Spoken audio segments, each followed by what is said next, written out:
ko'rilayotgan odam disiplina deganda nimani tushuniladi desa, nimaga davomli vaqt sarflayotgan bo'lsa, o'sha narsaga vaqt ajratayotgan bo'lsa, unga u disiplina. Tadbirkorlarning hammasini oling. Menimcha, men bilmayman hech qaysi tadbirkorni. Men bugun tadbirkor bo'laman va shu tadbirkorlik asosan nimadir jajda uni majburlagan. O'zing uchun yashasang-chi deydi yoki bir xilla odamlar men o'zim uchun yashayman. Yo'q, unaqa odam yo'q. Inson o'zi uchun yashaydi degan holat yo'q. So'ksangiz ham mayli, nima desangiz ham mayli deymiz-ku. Endi siz ochdingiz, mayli kiramiz endi ichiga. Bu yozilgan savollarda yo'q edi, lekin keldi savol. O'zi shunaqa ketgan yaxshi, ergashib ketamizda, o'sha ritmga kirib, hattoki ayolim aytadi.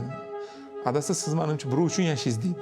O'sha 7 ta oylik, ya'ni 7 ta raqamli oylik olardim, men milliondan oshiq dollar. O'shani arqonni uzganman. Bu ishonasizmi? Bu noto'g'ri fikrlash deb bilaman. Chunki insoniyatga xos narsa-da bu. Ko'p gapirganidan odam bor ayo. Xarakter bo'lganda hammasi o'z qo'lda. Hech narsa bo'lmaganda ham boshlan nolda.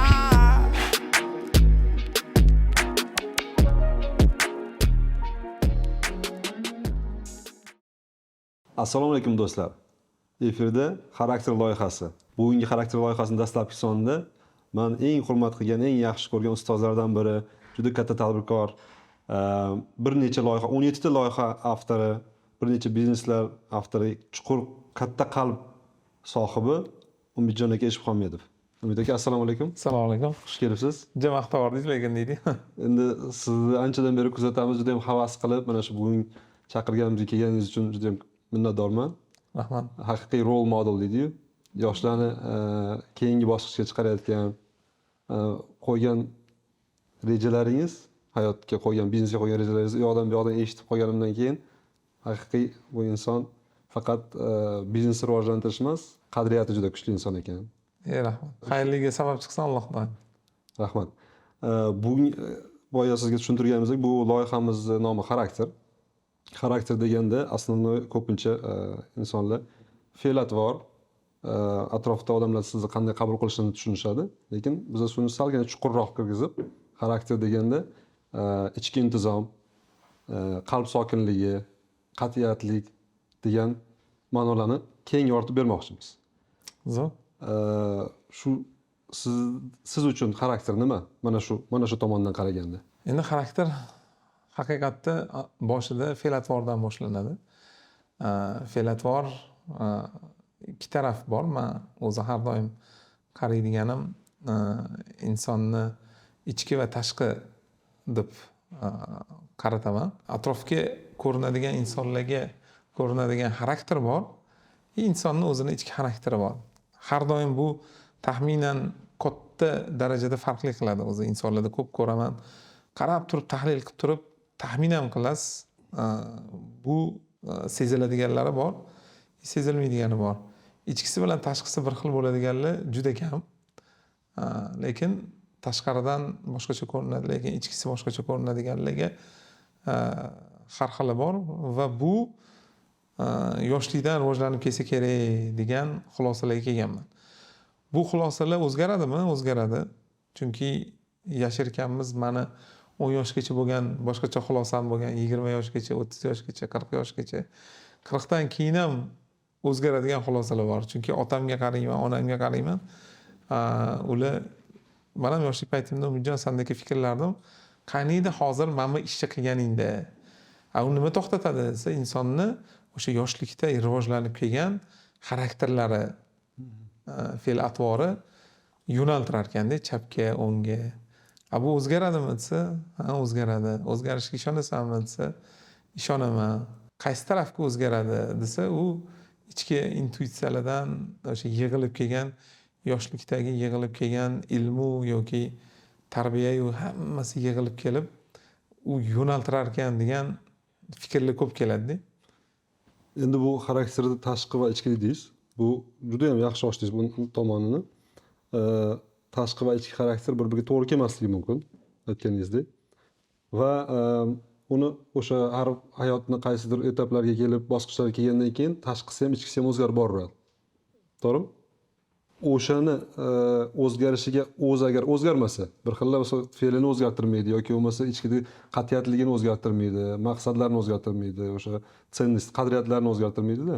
Bunaqa shuning ichki xarakterni, tashqi xarakterni bilamiz. Ichki xarakter nimalardan iboratligini ham tushuntirib bersangiz, siz uchun. Yaqinda ko'p suhbat bo'ladi bu holatda. Mani deydi go'r tuzatadi deyishadi. Ba'zi bir odamlarni ko'raman, bu xarakter o'zgartirib bo'lmaydi, umid deydi. Juda ko'p, juda ko'p. Rosa ko'p odamlar buni go'r tuzatadi deydi. Ya'ni mana shunday ketsam kerak deydi. Bu ishonasizmi? Bu noto'g'ri fikrlash deb bilaman. Nega? Kechagina biznes kempga borgan paytimizda ham ko'p ilmlar oldi, ko'p bilimlar oldi va u uni tasdig'ini topdi. Ya'niki mani shu qarashim o'zini tasdig'ini topdi. Nima bu? Desangiz, Firavnni misol qilib ko'rsatildi. O'zgarmaydigan odam eng piki kim bo'lgan degan savol bersangiz, Firavn nomer 1ga kiradi-da. Shunaqangi xarakterli bo'lganki, oxirgi tochkasigacha o'zgarmagan-da. Odamlarga men bo'lsam kerak o'sha xudo degan anaqani quygan-da. Lekin u ham o'zi aslida oxirgi tochkada sajda qilgan. To'g'ri, unga plyuski ishlamagan hayotida, lekin o'zgara olganda, oxirgi tochka bo'lsa ham o'zgara olgan. Chunki insoniyatga xos narsa-da bu. Insoniyatga, insonga berilgan bu ilm deymizmi, berilgan bu vazifa deymizmi, hammasi. Chunki Alloh shaytondan bizani ustun qildimi? Bizani shu o'zgara olishimiz bilan ustun qilgan. Men shunaqa qarayman. Chunki shayton o'zgara olmaganligi uchun shu nafs bilan kibrga ketilganda, inson oxirgi tochkada ham, oxirgi holatda ham o'zgara oladi. Ya'ni xarakterni o'zgartirsa bo'ladi va uni to'g'rilasa va yaxshilasa bo'ladi. Faqat vaqtida bo'lishi kerak-da. Xarakterni ichida kibr qanchalik joy oladi? Xarakter ichida kibr shu ustozlar aytilgandek, menimcha 85% bo'lsa kerak. Chunki eng og'ir tochka ham o'shada. Endi siz ochdingiz, mayli kiramiz endi ichiga. Yozilgan savollarda yo'q edi, lekin keldi shu savol. O'zi shunaqa ketgan yaxshi, ergashib ketamiz-da, o'sha ritmga kirib. Biz doim shunaqa bo'ladi. Xarakterdagi kibrning o'rni juda katta, sababi u tepadan boshqariladi-da. Insonlarga qarasangiz ham ikki tarafdan, ham yaxshi ham yomon tarafni solishtirgan paytingizda, yomon tarafni ham boshqaruvi o'sha kibr, yaxshi insonni boshqaradigan tochka ham kibr. Chunki siz agar 5 mahal namoz o'qisangiz, hamma farzlarni bajarishni boshlasangiz, shaytonni ham zo'ri keladi deydi-yu. U kibr bilan boshqariladi. Ya'ni hozir o'tirimizda yoki boshqa qonimizda men bu yerda duo qiladigan odamman deydi. Men qilishim kerak ekan deydi. O'sha man anaqasi ehtiyoji insonni xarakterini yoki energiyasini 85%ni oladi deb ham tasdiqlandi-da. Demak, u narsani qanaqa to'g'irlash kerak, qanaqa bo'lish kerak, qanaqa o'zgartirish kerak deyilayotganda o'zi dinlik kirib keladi. Ya'ni har bitta din o'sha kibrga nisbatan qo'yiladi. Hammasini olsangiz, hamma dinni olsangiz, u kibrga nisbatan uriladi ko'p tochkada. Nega? Chunki aytilgandek o'sha xarakterni ichidagi kibr eng katta vazifani egallaydi. Chunki inson o'zini yaxshi deb biladi. Qaysi bir inson o'zini yomon deb anaqa taftish qiladi. Даже yomon degan insonda ham bahonasi bor. Nima yomon bo'lganligi? Albatta. Uni har xil aytganimizdek, masalan, bahona qilib biz hozir shaytonni misol qilamiz, bahona qilib tarixni misol qilamiz, bahona qilib boshqa qilamiz. Lekin o'zi to'g'rilanishi kerak bo'lgan paytda nega insonni shaytondan ustun qilgan deganda bitta ustozimiz zo'r aytuvdi. Chunki inson xato qilsa kechirim so'rashni biladi va kechirim orqali umidvor bo'la oladi. Umidvor bo'lgan insonni Alloh kechiradi. Kibr bu eng katta tochkada, u juda yomon yo'llarga yo'naltiriladi. O'shaning uchun xarakter bilan kibrning qismi juda katta. Yana bu masalani bu tomondan ham bu tomondan ham qaraversak har xil ko'rinishga kelaveradi-da. Xarakter, o'sha intizom yoki bo'lmasa kibr deydigan bo'lsak ham, bular bir-biridan juda uzoq masalalar bo'lishi mumkin. Lekin tashqi xarakterni tashqi ko'rinishi boya как раз kibr bo'lishi mumkinda. Tashqi ko'rinishi, men bunaqa kiyinishim kerak, bunaqa ko'rinishim kerak, bunaqa qabul qilishmayapti mani, nimaga qabul qilishmayapti, mani darajam balandku degan narsadek. Ichki qismida, xarakter ichki qismida qo'rqoqlik, o'ziga ishonmaslik yoki bo'lmasa o'zi psixologiyam tagiga olib qaraydigan bo'lsa agar, har bitta xatti-harakatimizda shu omma tomonidan qabul qilinishimiz turadi. Qanaqa ko'rinishim kerak, qanaqa ko'rinmasligim kerak, nima qilsam, nima desam qabul qilishadi, nima qilsam qabul qilishmaydi. Shuning uchun tashqi faktorlarga bog'lanib qoladi ko'plar. O'sha tashqi faktorlar bog'langan sarin kibri ham kuchayaveradi. Intilaveradi qanchaligi выявленный tashqi hamma menga e'tibor bersin, hamma menga qarasin, hamma liderga aylanishim kerak, eng boy inson, eng go'zal ayol yoki eng nima deydi, engga harakat qilishadiki, shu ana u xavfsizligini ta'minlab qo'yish uchun, ijtimoiy xavfsizligini ta'minlab qo'yish uchun-da. Uni ichki tarafiga olib qaraydigan bo'lsak, demak o'sha inson qo'rqish bor ichida. Qolib ketishdan, e'tibordan qolib ketishdan, jamoadan qolib ketishdan tashqi faktor. Shu yerda mana shu narsani qanaqa ko'tarib olsa bo'ladi? Masalan, o'sha ichki o'ziga bo'lgan ishonchni keyingi levelga, keyingi urovga olib chiqish. Nima desang ham menga farqi yo'q, nima deyishsam menga farqi yo'q, itarib yuborsam ko'chada mayli, men o'zim bilan o'zimman, tepamdan bog'langanman degan holatga kelishga nima qilish kerak? Bu yerda to'g'ri tashqi tarozida kibr turibdi, uni kibri tagida ko'rinmagan fundamenti borda. Aslida o'sha yoshlikdagi detskiy travma deyishadi, boshqa tomonlari bor. O'shalar keyin tashqi katta bo'lganimizdan keyin bizani qanaqa fe'l-atvorga, odamlar ko'rgan fe'l-atvorga sabab bo'ladi. Aslida ko'rinmagan joyi bor, o'sha ko'rinmagan joyini ustida ishlamoqchimiz biz xarakter loyihasida. Endi hozir intervyuga chaqirilganda hamma o'zidan kelib chiqib qilinadi, chunki bizlarni kuzatayotgan akalarimiz, ustozlarimiz, tengdoshlarimiz faqat bir narsani to'g'ri tushunishinglarni juda istardim. Nima u desa, men o'zimni fikrimni beryapman, ustozlarniki emas. Adashayotgan bo'lishim mumkin. Hozirgi suhbatda inson o'zini fikri bilan bir-biri bilan ulashyapmiz va ulashalayotgan paytda men akamizdan ma'lumotlar olaman, mendan kimdirlar ma'lumot oladi. Shu qarashlar bilan fikrlar yig'iladi, almashinadi. Nega men buning narsaga to'xtalib o'tayotganim sababi hozirgi aytilgan tashqi bilan ichkiga meni o'zimga qarashim bor. Bu qarash qanaqa desa, insonni xarakteri, tashqi xarakteri jamiyat bilan bog'liq bo'lganligi uchun va ularga ko'rsata olganligi uchun birlashadi. Ya'niki hozirgi man degan struktura asosan ichkiga tegishli.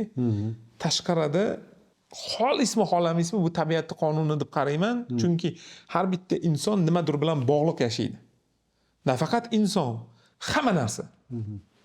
Quyosh o'zi porlashi uchun nur taratmaydi. Daraxt o'zini olmasini yeyish uchun olma qurmaydi. Gul o'zini ko'rinishi uchun gullamaydi. Ya'niki hamma narsa insoniyatdan xuddi shunaqa tashqariy muhitga nisbatan o'zi asli yashaydi. Uni aytamiz, o'zing uchun yashasang-chi deydi yoki bir xil odamlar men o'zim uchun yashayman. Yo'q, unaqa odam yo'q. Inson o'zi uchun yashaydi degan holat yo'q. Chunki xarakterlar hammasi tashqi muhit bilan bog'liq. Uni ham hurmat qiladigan odami bor, uni ham kimlardir uchun yashaydigan holati bor, uni ham farzandi o'zi uchun eng yuqori darajada bo'lishligi va u insonni ota-onasi farzandi uchun eng kerakli odam bo'lishligi, bu narsa xolismi xohlamaysizmi xarakter yo'da tursin, tashqi ko'rinishdagi hamma narsa bilan bog'liq.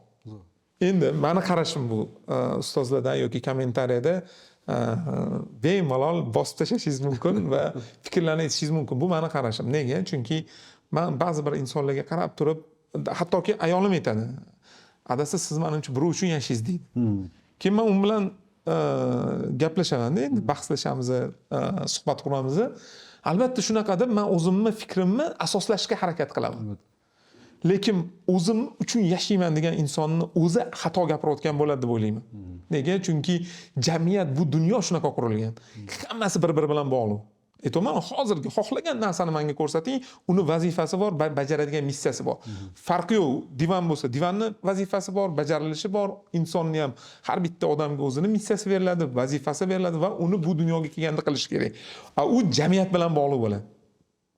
Endi ichkini olsangiz, ana ichki energiya bilan xarakterni yeydigan kibr o'zi ichki bilan bog'liq bo'ladi o'zi. Chunki tashqari uchun bo'ladi, lekin ishoning tashqariga man palonchiman, man o'shalar bilan yashayapman deydigan bo'lib ko'rinsa-yu, ichkisida niyati zo'r bo'lsa borku, tashqarinikini qiymati yo'q. Ya'ni men kimnidir ko'ryapman, tashqaridan o'sha odam kibrli ko'rinyapti yoki boshqa narsa qilyapti, hammaga nimadirlar sochyapti. Lekin men u odam to'g'risida fikr bildirishim xato bo'lish shansi katta. Agar uni niyati boshqa bo'lsa, ming kibrli ko'rinsin, kibrli deyishingiz o'zingizga minusga ishlaydi. O'shaning uchun kibr bilan xarakterni qiymati hattoki oxiratda ichidagi insonni mani bilan va kibri bilan va qilayotgan niyati yu amali bilan bog'lanadi. O'shan bilan sizni kimligingiz, qaysi darajadaligingiz, nimaligingiz baholanadi. O'shaning uchun tashqari bilan ichkini endi kirdi deyish kirdi. O'zimning fikrim aytdim. Juda ham yaxshi. Kirish kerak ekan deb kirdi. Endi Bu tomondan men e'tibor bermagan ekanman, haqiqatan bu tomondan xuddi shunaqa ko'rinadi siz aytgan. Siz endi ochdingiz meni. O'zimcha boshida sal strafovka qilib gapirib turdim. Qarasam insonlarni tushunishi qiyin bo'lib qolishi mumkin deb endi ochiqchasiga e'tibor qoldi. Meni qarashim bor. Haqiqatda tashqarini shunaqa qarayman, lekin har qanday odamni qanaqa ko'rinishidan qat'iy nazar ichkisini bilmagunizcha uni yo kibrli yo yaxshi inson deb ayta olmaysiz. Lutchi pozitivniy bo'lib shu odam yaxshi deyishingiz sizga plusga ishlaydi. Chunki uni ichini bila olmaysiz. Uni ichidagi ehtiyojidan tortib, niyatidan tortib amaligacha bila olmaysiz. Hurmatli do'stlar, agar bizni mavzularimiz, loyihamiz yoqqan bo'lsa, podpiska qilinglar va o'zingizlarning fikrlaringizni kommentariyada qoldiringlar. Ehtiyoji degan bo'lsa, gapingiz bo'ldi mana shu joyda. Ehtiyojida ichini bilmaymiz, ehtiyoji. Ehtiyoji eng bazaviy ehtiyoji nima bo'lishi mumkin? Har bir inson, mana o'zimning ehtiyojim, sizning ehtiyojingiz. O'sha yana chuqurroq kiradigan bo'lsak borku, bu masalan jamiyat qanaqa kutib olishiga qarab, o'sha jamiyatga kerak bo'lganligim uchun men shu jamiyatni ko'zgu sifatida foydalanaman deyiladi, to'g'rimi? To есть tashqi faktorlarga bog'liqmiz.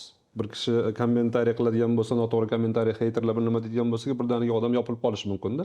Lekin asl maqsadi uni to'g'ri maqsad bo'lganligi uchun o'sha to'g'ri maqsadda o'sha xarakteri bilan shu nuqtani ko'rdimmi, meni nima desanglar, nima otsanglar menga mana shu nuqtaga boraman deyishligiga o'sish emasmi? O'sha ichki dunyosini o'sish emasmi?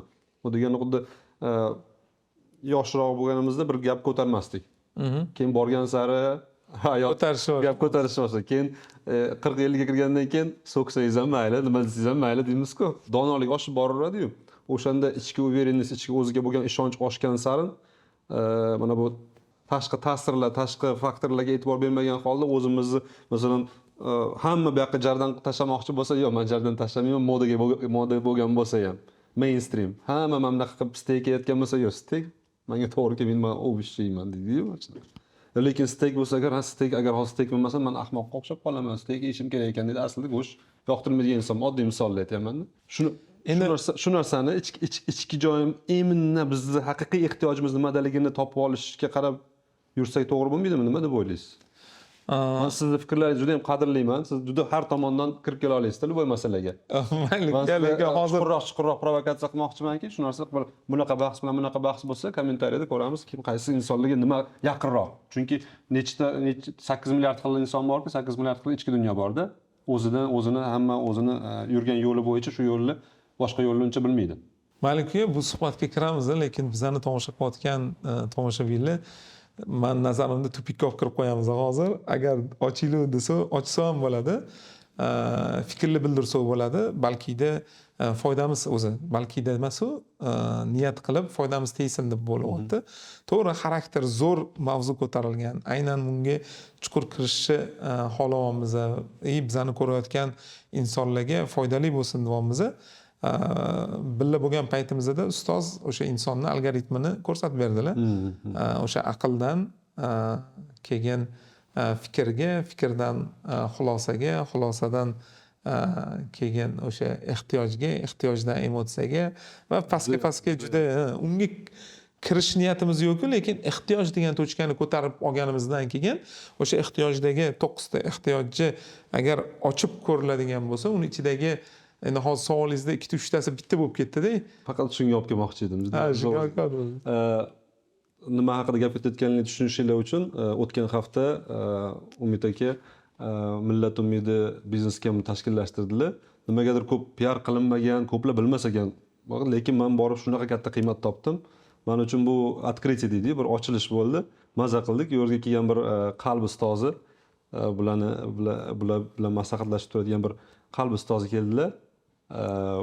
Ular logически insonni o'sha struktura bilan matematik logически insonni hissiyotlari va uni boshqarayotgan omillar va ularni qanaqa qilib tushungan holda boshqarish mumkinligini bir soat ichida tushuntirganlarida juda ko'p insonni ko'zi shunday ochildiki, ayniqsa bir negativ insonlar bor davrada 180 gradusga o'zgarib ketishda birdan keyin telefonlarni olib yig'ilishda maza qildim. Endi buni nega reklama qilmaymiz? Chunki u ommada qilinadigan ish emas. Chunki o'sha qadriyatli, yaxshi insonlar bilan birlashib fikr almashinsa, u plyusga ishlaydi. Ommada u hamma har xil tushunishi mumkin. Chunki 7 yoshli odam bilan boshqacha gaplashasiz, 14 yoshli bilan, 21 yoshli bilan, 30 yoshli bilan, 40 yoshli bilan. O'shaning uchun u darajada kirib olib turib birga fikrlaydigan holatni yaratgandagina bu narsa chiqib keladi. O'sha yerda bir ehtiyoj degan joy bor edi. O'sha 9 ta ehtiyojdan bitta ehtiyojni eng asosiy tochkasi xarakterda tirik qolish degan tochka bor edi. Endi siz yana yozirdingiz, yana ko'proq kirsangiz, yana ichkariga kirib ketadigan tochkalari bor. Imенно bitta ehtiyojni tirik qolish ehtiyojini o'zini ochilsa juda katta narsa bor. O'shaning uchun bir foydali bo'lsin deb aytilyapti.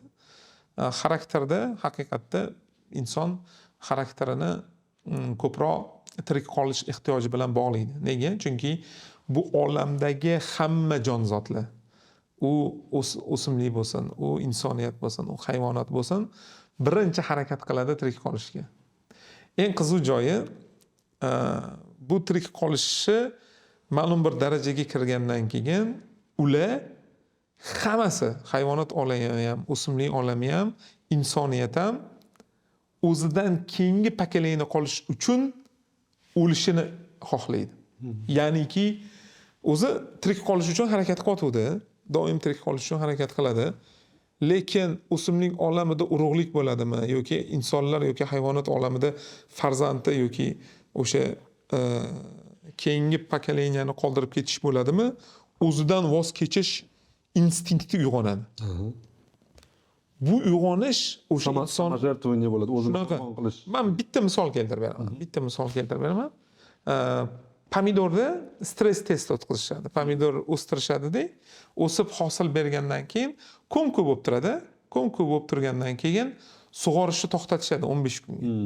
15 kunga to'xtatilgandan keyin pomidor miyasida men o'layotgan ekanman deydi-da, tanasidagi bor oqsil vitaminlarni anaqaga mevasiga beradi. U stress testni o'tkazmagan pomidor shirin bo'lmaydi. Pomidor shirin bo'lishi uchun pomidor o'zini hayotida men o'lyapman deydi-da, tanasidagi bor energiyaga va vitaminlarni hosiliga beradi, hosili tirik qolsin deb. Hayvonot olamida ham, insoniyatda ham xuddi shunaqa. Insoniyat boshida o'zi uchun yashaydi, o'zi tirik qolish uchun yashaydi. Keyin ma'lum bir vaqt o'tgandan keyin, farzandli bo'lgandan keyin ana tramplinlardan tashlash nega to'xtaydi bilasizmi? 40 yoshga to'lganda yoki yoshligidagi qilib turgan risklarni nima to'xtatadi? Chunki 40 yoshga to'lgandan keyin u o'zi uchun tirik qolish muhim bo'lmaydi unga. U farzandi uchun tirik qolishi muhim bo'lib qoladi. Men hozir o'zim uchun emas, farzandlarim uchun tirik qolishim prioritetga chiqadi. Bu nimadan bo'ladi desa, o'sha hayvonot olami va insoniyatga berilgan instinkt bilan bo'ladi. Biz xohlaymizmi, xohlamaymizmi, o'sha 9 ta ehtiyojchi har bittasi galma-galdan keladi. Lekin siz qaysi birini rivojlantirsangiz, o'sha narsa rivojlanib chiqib keladi. Endi chuqur kirmaymiz. 9-ehtiyoj bor edi. 9-ehtiyojni yoqishingiz bilan 8 ta ehtiyoj unga ishlaydi. Aytildi-ku. Endi uni aytmaymiz. Shu anaqa bo'lib qolsin, sir bo'lib qolsin, kommentariy 9 ta ehtiyoj qaysilar va qaysi oxirgi ehtiyoj 8 ta ehtiyojchi bir-biriga yetaklaydi. Sizlarga vazifa bitta yozib yuboringlar. Internetdan qaraysizlarmi, ChatGPTdan qaraysizlarmi? Nega men buni xohlayapman? Nega ochmaymiz? Chunki xarakter temasida davom etaylik. Endi ehtiyoj bo'ldi. 9 ta ehtiyojchi eng kattasi qaysi va qaysi ehtiyoj yoqilganda 8 ta ehtiyoj unga ishlaydi. Bu zo'r kommentariyada yozinglar. To'g'ri javob yozganga akamiz bilan chaqirlatib birga ujin qilamiz. Gap yo'q, zo'r bo'ladi. Bo'lmasa bu chuqurlashmaylikda, buni yana qaytib chiqaylik xarakterini yuzasiga. Tushunaman. Chuqurlashadigan bo'lsak, hali keyingi loyihalarimizda yana buni qanaqadir xalqqa bir chiroyli berish maqsadida bir chiroyli qilib Uni egasini chaqirtirib egasini zo'r bo'ladi. Uni egasini chunki biz baribir shogirdmiz-da, bular eshitgan zo'r. keyin u inson bilan birgalikda bir qanaqadir davrani amaliy qilish. O zo'r bo'ladi. Qancha manfaatli bo'lsa xalqqa, shuncha yaxshi. Xudo xolis. Demak, xarakterni mani tushuncham bo'yicha xarakterni yana bir tomondan, boshqa tarafidan kashf qiladigan bo'lsak, xarakter bu intizom. Intizom. Nima soha bo'lmasin, qanaqa soha bo'lmasin, xoch ona bo'ling, xoch biznesmen bo'ling, xoch haligi o'qituvchi bo'ling, intizom bo'lmasa agar muvaffaqiyat qozonilmaydi. O'sha intizom bizga qanchalik muvaffaqiyat qozonishimizni asoslab ko'rsatib bering. Intizomni muvaffaqiyat uchun qanchalik muhimligi. Xarakterni bir bo'lagi bo'lmish intizom. Xarakterda ozgina fikr beraman. Intizom qattiq ishlashini aytmoqchiman. Xarakter bolalik bo'ladi-da, bolalikdan, yoshlikdan katta bo'ladi va xarakter xuddi bubble'ga o'xshab shakllanadi. Bubble nima? Puffak. Puffak. O'sha puffaklar yoshlikdagi holat bilan birgalanib shakllanadi. Insonda masalan qaror qabul qilish deganda hamma narsa yoshlikdagi yig'ilgan puffaklar bilan bo'ladi. Bitta puffakda travma bo'lishi mumkin. Bitta puffakda ota-onangiz bilan birga o'ynaganingiz bo'lishi mumkin. Bitta puffakda mahallada futbol o'ynaganmisiz, nima o'ynagansiz, o'sha puffaklarning yig'indisi bilan xarakter shakllanadi. Men shunaqa qarayman, chunki o'sha neuroscience o'qiganimizda asoslar berdi. Bu nima degani desa, insonning xarakteri bilan umri davomida hech qaysi puffaklarga aralashmasdan turib qaror chiqaradigan holati yo bir marta yo maksimum 2 marta bo'lishi mumkin ekan. Ya'niki yoshlikdagi yig'ilgan hamma puffaklarning yig'indisi bilan inson qaror qabul qilar ekan. Bu nima degani desa, siz yoshlikda qanaqa puffaklar bilan katta bo'lgan bo'lsangiz, uylanayotgandagi решениеңiz ham bor-ku, qaror qabul, men mana shu qizga uylanaman deyishingiz bor-ku. O'sha narsa yoshlikdagi shakllangan puffaklar bilan bo'ladi. Atrofingizda onangizdan so'rab ko'rasiz, yo'qdimi? O'rtoqlaringizdan so'rab ko'rasiz. Yoki o'zingizda yig'ilgan hamma narsa bilan solishtirib ko'rasiz. Endi bu odamga gapirayotgan odamga men qayta kontrargument savol berdim-da. Demak, sen 55 yoshga chiqibsan. Senda shunaqa o'zing hech qaysi puffaklarga asoslanmasdan turib xarakterlaringni optashab turib qilgan qaroring bormi desam, bor dedi. Bitta bo'lsa kerak dedi. O'sha 7 ta oylik, ya'ni 7 ta raqamli oylik olardim. Men milliondan oshiq dollar oylik olardim. O'shani arqonni uzganman. Shuni men hayotimda yagona qaror chiqargan qaror bo'lsa kerak. Hech qaysi puffaklarga asoslanmagan degan sababni aytgan edi. Ishonasizmi? Shu odam bilan oradan 5 yil o'tib so'radimda, shu qaroring shunaqa deb aytilgan edi. Shu narsa shunaqami desam, yo'q dedim. Hatto o'sha o'zi meni qarorim emas ekan. Endi xarakter asoslayapman-ku, nimaga asoslanib xarakter shakllanishini. Endi bu yerda shu xarakterni rivojlantiradigan nazorat, ya'ni disiplina bo'lish. Bu disiplina qanaqa bo'ladi? Xarakterni negizida desa, bu disiplina hamma narsada bo'lishi mumkin. Ijtimoiy tarmoqda o'tiradigan odam ijtimoiy tarmoqda o'tirish kerak degan disiplinani o'rnatadi. Miya. Nazorat bu. Men shu nazoratni ijtimoiy tarmoq uchun qo'yganman deb anaqa qo'yadi. To есть disiplina nima o'zi desa, nimadir davomli bitta ritmda qilish o'zgartirmasdan. Senga yoqmaydigan narsani ham doimiy Nazorat qilsa bo'ladi. nazorat qilsa bo'ladi. Ha? Ya'ni yoqadigan, yoqmaydigan narsada o'zi insoniyat yoqmaydigan narsani o'zi asli qilmaydi. Miyasida направление beradi, jamiyat uchun bu noto'g'ri bo'lganligi uchun unga o'zi yoqmayapti, jamiyatda ta'siri bo'lganligi uchun yoqmayapti deb qabul qilib beradi. Lekin u inson o'zi o'sha yerda o'tiribdimi, unga juda ham zo'r yoqadi. Ijtimoiy tarmoq bo'lsin, ichkilik bo'lsin, chakish bo'lsin, hamma narsa unga yoqayotgani uchun o'zi asli qilayotgan bo'ladi. Jamiyatga nisbatan, tashqariga nisbatan u noto'g'riligi uchun yoqmayapti deb qabul qilinadi. Lekin u narsada o'tiribdimi, disiplinani shunga qo'yayotgan bo'ladi. Endi meni ming bor kechirasizlar, meni ko'rayotgan odamlar, lekin yaxshilab o'ylab ko'rishinglarni istardim. Ya'ni ko'rilayotgan odam disiplina deganda nimani tushuniladi desa, nimaga davomli vaqt sarflayotgan bo'lsa, o'sha narsaga vaqt ajratayotgan bo'lsa, unga u disiplina. U ichish bo'lsa, u ham disiplina. Nega? Chunki o'shanga qo'yyapti.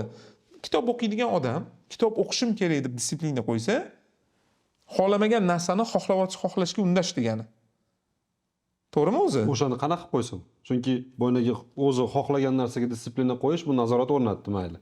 Lekin xohlamagan narsasi buni o'stiradi. O'qishga kirish kerak, tayyorgarlik ko'rish kerak.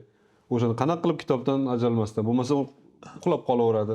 Kitobni yo'qotib qo'yadi. Qarang, bahona topadi. Qanaqa qilib o'sha o'zini ichki intizomini oshirish kerak? Chunki intizom bu erkinlik degan mana o'zimni haligim borda. Intizom qancha kuchli qarashim bor. Qancha intizomim ustida ishlaydigan bo'lsam, shuncha men erkin bo'laman. Chunki boshqa tashqi faktorlar meni hech kim chalg'ita olmaydi, hech narsa chalg'ita olmaydi. O'zimga kerakli etaplarda Xo'p, men o'zimnikini aytib beraman. Odamlar endi foydali bo'lish uchun aytib beraman. Yoqtirmagan narsaga disiplina qo'yish o'zini majburlash bilan bog'liq bo'ladi.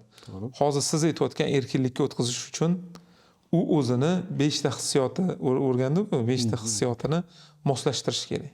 Ya'ni o'zimning tajribamdan kelib, senga o'qish yoqarmidi desa, yo'q, yoqmasdi. Lekin o'qisam yaxshi bo'lishimni bilarmidim? Bilardim. Lekin uni majburlasam o'zimga yuk bo'lishini ko'rdimmi? Ko'rdim. O'sha majburiyatni erkinlikka aylantirish uchun nima qilding deganda, shu narsani aytmoqchiman, buni aytganman o'zi oldin, ko'rishsa bilishadi. Menga dars qilish yoqarmidi, yoqmasdi. Lekin birinchi men miyamni nastroyka qilardim. Miyani qanaqa nastroyka qilarding desa, Umidjon, hamma ham Amerikaga kelgani yo'q. Sen tanlanding. Qara, qancha do'stlaring O'zbekistonda yurtdi. Sen kelding Amerikaga. Sen o'qishing kerak. O'qimasang deb turib, birinchi ishoning, xohishimni yo'qotmasdim. Men qo'rquvimni uyg'otardim. Chunki qo'rqqan odamda uyqu o'chadi. Qo'rqmasangiz uyqu o'chmaydi. Ya'ni rolda ketyapsizda, rolda ketayotgan paytingizda uxlab qoladigan paytda agar avariy holat bo'lgandagina qo'rqsangizgina uyqu o'chadi. Chunki dopamin o'sha anaqani o'chiradi. Men o'zimni birinchi qo'rqitardim. Agar o'qimasang, bahoying 3 chiqadi. Bahoying 3 chiqsa, seni o'qishingni pulini olib qo'yadi. O'qishing pulini olib qo'ysa, sen to'g'ri O'zbekistonga borasan. O'zbekistonga borsang, ota-onangning ko'ziga qanaqa qaraysan dedi. Oxiri o'sha narsa ko'zga kelgandan keyin qo'rqitib oldim. Uyqu o'chdi. Disiplinani qanday olib kelishni. Olib kelman-da, to'satdan aytyapman. Ana endi o'zimni xohishimni yo'qotardim. Sen dars qilishni yaxshi ko'rasan. So'klarni olib kelib olardim. Olmalarni mayda qilib kesib olardim. Olmani shunda tashlandi. Qani kimda bor bunaqa holat dedi. rosa u haligi ichkaligingizni aldab. Ishoning, hozir kimga gapirsangiz bor-ku hozir. Hammada bor bu narsa. U nazoratda disiplinani qo'yish uchun men ikkita narsa ishlataman. Bu qo'rquv, ikkinchisi xohish. Yana o'rtasida bittasi bor. U bilasizmi nima? Jajda. Ya'ni inson nimagadir ko'rsatib qo'yish uchun jajdani ishlatadi. Yonish kerak bo'lsa. Tadbirkorlarning hammasini oling. Menimcha, men bilmayman hech qaysi tadbirkorni. Men bugun tadbirkor bo'laman va shu tadbirkorlik asosan nimadir jajda uni majburlagan. Hattoki mana shu uyni mana shu darajada qurish bor-ku, qanaqadir jajdani asosida bo'ladi. Ko'p holatda. To'g'ri, emotsionalniy bo'lishi mumkin, qanaqadir holatda bo'lishi mumkin, lekin ishoning, men shu narsani qilaman deydigan strategiya bo'ladi. Bu narsaga qaytib kelamiz, mana shunaqa strategiya выгораниyaga olib kelmaydimi? Chunki unga erishganingizdan keyin, bekor bu yo'ldan yurgan ekanman degan выгораниyaga olib kelmaydimi o'sha jajda? Jajda bilan o'zini oldinga yurg'izish. Endi bitta narsada ana internetda hamma aytadi-ku, san bu narsani qilib yiqilganing afzalroq, chem qilmasdan keyin afsuslangandan ko'ra deydi. Bu ham xuddi shu narsa aka. Hozirgi Vigareniga olib keladi, Vigareniga olib kelish. oldinga yurg'izyapti. Shunaqa. Bos. Chunki, конечно, veganiyani yurg'izmasangiz qayerdan bilasiz? U tochkaga bormaguningizcha bilmaysiz-ku. Masalan, men sizga garimdorni beraman-da, garimdorni yema, achchiq desam, siz eshitishingiz mumkin, lekin master bo'la olmaysiz. Ishoning, agar shu garimdorni tishlab achchiqligini bilmasangiz, sizdan zo'r trener chiqishi mumkin, lekin ko'ch bo'lish uchun u ko'chlarni zo'ri o'sha futbol o'ynab ko'rgan, o'sha ishchi qilib ko'rganlar zo'r bo'ladi. Bo'lmasam trener, to есть teoriyani olasiz, o'shaning uchun teoriya bilan trening bir-biri bilan bog'liq narsa. Teoriyani olasiz, shu teoriyani boshqa odamga yetkazasiz. Bu ham yomon narsa emas. Masalan, garimdorni beraman, garimdorni achchiq yema deyman. Siz qabul qilasiz, yemaysiz. No, ikkinchi tarafi bor. Bu master bo'lishingiz uchun, o'sha veganiyani his qilishingiz uchun garimdorni bitta chanisizda, voy shunaqa ham achchiq bo'ladimi deysizda, hechasi. Keyin u insonga o'rgatayotgan paytingizda sizni his qilib o'rganadi. Nega? Chunki uni chaynagansiz aka. Mana qarashimda bu. Buni 100% bunga qo'shilaman. Kuni Steve Jobs bitta lavhasi internetga mashhur bo'lib ketdi-yu. Qanaqadir malagi dars o'tayotganda oranglarda konsalting sohasida ishlaydiganlar bormi desa, agar zalda aksariyat qo'l ko'tarib yubordim dedi. "O, dabdala bo'pti-yu" dedi. Nimaga deganida konsaltingda maslahat, agar o'zingizlar bir so'mni riskovat qilib, bir qanaqadir qiyinchilikdan o'tmasdan turib birovga aql o'rgatayotgan bo'lsanglar, uni qiymati juda past dedi. Aka, Avstraliyada qaror chiqdi yaqinda, agar ko'rgan bo'lsangiz. Avstraliyada 325 mingta tadbirkor bor ekanda, 380 mingta konsultant bor ekan, biznesni o'rgatadigan. Bu nima degani desa, bu biznes qilishdan ko'ra tavsiya berish afzal bo'lib ketib qolgan bo'ladi-da. Ya'ni fakt biznesni qilmayotgan bo'ladi. O'shaning uchun anaqa nima edi, cheklovlar chiqyapti hozir. Bizda ham chiqyapti, zo'r. Ya'niki professiyang bormi, litsenziya olgan, o'sha professiyada, o'sha yo'nalishda haqiqatda sen ekspert bo'lsang, keyin bergin degan strategiya ham qilishyapti. Bu yomon emas. Psixologlarga o'sha psixologik obrazovaniyasi yoki bo'lmasa kurslarni хотя бы o'tgan bo'lish kerak, oliy ma'lumoti bo'lish kerak degan deyishyapti-da. Biznes coachlarga bilasizmi, menimcha shunchagina davlatga mana shuncha million soliq to'laganingdan keyin Bu ham zo'r. soliq to'lasin oldi. Mayli, konsaltingda ham soliq to'laysiz asli. To'laysiz, endi unaqa katta emasda, baribir qanaqadir limitga yoki bo'lmasa ishchi o'rni yaratgan, 100 ta ishchi o'rni yaratgan inson maslahat bersin qolganlarga. Nima deysiz shunga? Endi bilmadim, endi ana Sizga bemalol birinchi qatorda o'tib ketasiz. Men u yo'nalishda anaqa qilmoqchi emasman. Ya'ni mayli biznesda maslahat beramiz, boshqa qilamiz-ku, lekin men qaysi yo'nalishda ekspertsan desa, bo'li moliya va hisob-kitob degan bo'lardim, chunki o'shanda litsenziyam bor. O'shan bilan topshirib anaqa qilishim mumkin. Biznesda agar so'rashsa, okey, biznesni ko'rsatamiz. Biznesda qancha sertifikatlar, millionta joyga borib o'qib kelganmiz, katta o'sha Cambridgedan tortib 18 kamtar biznesmenlardan biri bu ekanligingizni anchadan beri bilamiz. Juda ko'p tomoshabinlar ham bilishsa kerak. 17 xil loyihaga, shuncha biznesga asos solib, men sizni o'sha biznes kampingizga borganda ko'rsatgan strategiyangizni 6 oy bir joyda o'rgatilgan narsani siz 1 soatda beryapsiz-da. Ayniqsa o'sha Big Four'da ishlaganingizga o'pitingiz, eng top kompaniyalarni audit qilgansiz. Ularni ko'rganingizdan keyin o'sha 20-siga borganingizdan keyin aniq bir tavsiya paydo bo'ladi-da. Вот как нужно на самом деле-da. Hozir biznes coachlarning 95% qanaqadir nima deydi, chakana savdodan nariyog'idan o'tmaganda o'shandan bir qanaqadir kitob o'qib, o'shani berishyapti. Sizni beradigan ma'lumotlaringiz juda ko'p ommaga. Menimcha vaqt o'tishi bilan baribir majbur bo'lasiz. Bilimlarni bermasangiz o'zingiz vijdoningiz qo'ymaydi. Shunaqa. Borgan sari haligi saviyasi past maslahatlarni internetda eshitganingizdan keyin to'xtang. Faza 2 deb suhbatdan oldin bitta zo'r anaqa ideyalar aytdingiz. O'shanda balki qatnasharmiz, Xudo xolasa. O'sha levelga tayyorlab, platformani tayyorlasak, boshqash bo'lasiz, xudo xolasa. Inshaalloh. Endi siz yaqinda bir ijtimoiy tarmoqlarda ko'rdim. Iltimos qilib so'rayman sizlardan, ijtimoiy tarmoqlarga bo'lgan vaqtingizni chegaralanglar. O'shanga bir praktik teshni maslahat bera olasizmi? Qanaqa? Hammada bor bu narsa. Uni qanaqa qilib chegaralash? Uni ko'p joyda eshitishyapti. Lekin shu aytilgan gaplar, o yuqorida aytgan gaplaringizga qo'shib hozir aytadigan bo'lsangiz agar, tomoshabinlarga birdan qanaqadir yana bir oldinga yordam bo'larmidi oldinga yurishga. O'sha garim nonni yeb ko'rdim-da aka. Ijtimoiy tarmoqda haqiqatda men o'zim agar ahamiyat bergan bo'lsangiz, ancha kamaytirganman. Bunga sabab bo'ldi. Nima sabab bo'ldi desangiz, bitta statistikani eshitib qoldim. Ya'ni inson kuniga 2700 marta o'rtacha pastdan tepaga bunaqa slayd qilar ekan, swipe. Ya'ni keyingi video, keyingi video, keyingi video. Bu juda ham katta tuyuldi. 2700 marta bo'lishi mumkin emas. Menda unaqa emas dedim. Ishoning, 2700 marta bemalol urar ekanman. Qo'rqib ketdingizmi? Chunki 24 soatda oldim, uni 60 daqiqaga bo'ldim va 60 daqiqani sekundga bo'ldimda, har bitta sekundda u bizani o'yimizda yo Instagram yo Facebook deb qilinadi-yu, yo'q, telefonni o'zi ekan. Telefonni olding, o'shandan sanaladi. Telegramga kirishingizdan hammasini sanasangiz 2700 marta chiqyapti. Bu fakt. Isbotlangan. Eng ko'p ishlatadiganlar 4,5 mingta ekan. Salbiy ta'siri. Salbiy ta'siri. Qanaqa salbiy ta'sirini bo'lib bersangiz, qanaqa bo'ladi salbiy? Birinchi salbiy ta'siri Telegramda kimdir 3 minutlik video jo'natsa yoki ma'lumot jo'natsa, uni 2x da eshitadigan bo'ldim. Bu birinchisi. Keyin buni qanaqa salbiy ta'siri bo'ldi desa, men kitob o'qisam, o'sha kitobim bir kunda yoki 2 kunda, maksimum bir haftada tugatadigan odam 2 oydan beri tugata olmasligini boshladi. Ana. 2 barobar o'qishim bilan o'sha meni anaqam distraction deydi, ya'ni buzilyapti holat. Dopaminovoy golod, ochlik paydo bo'lyapti. Ochlik paydo bo'lyapti. Tez ma'lumot kerak, tez o'zgarish. Shunaqa. Tez telefoningni ol, tez chalg'ib ol.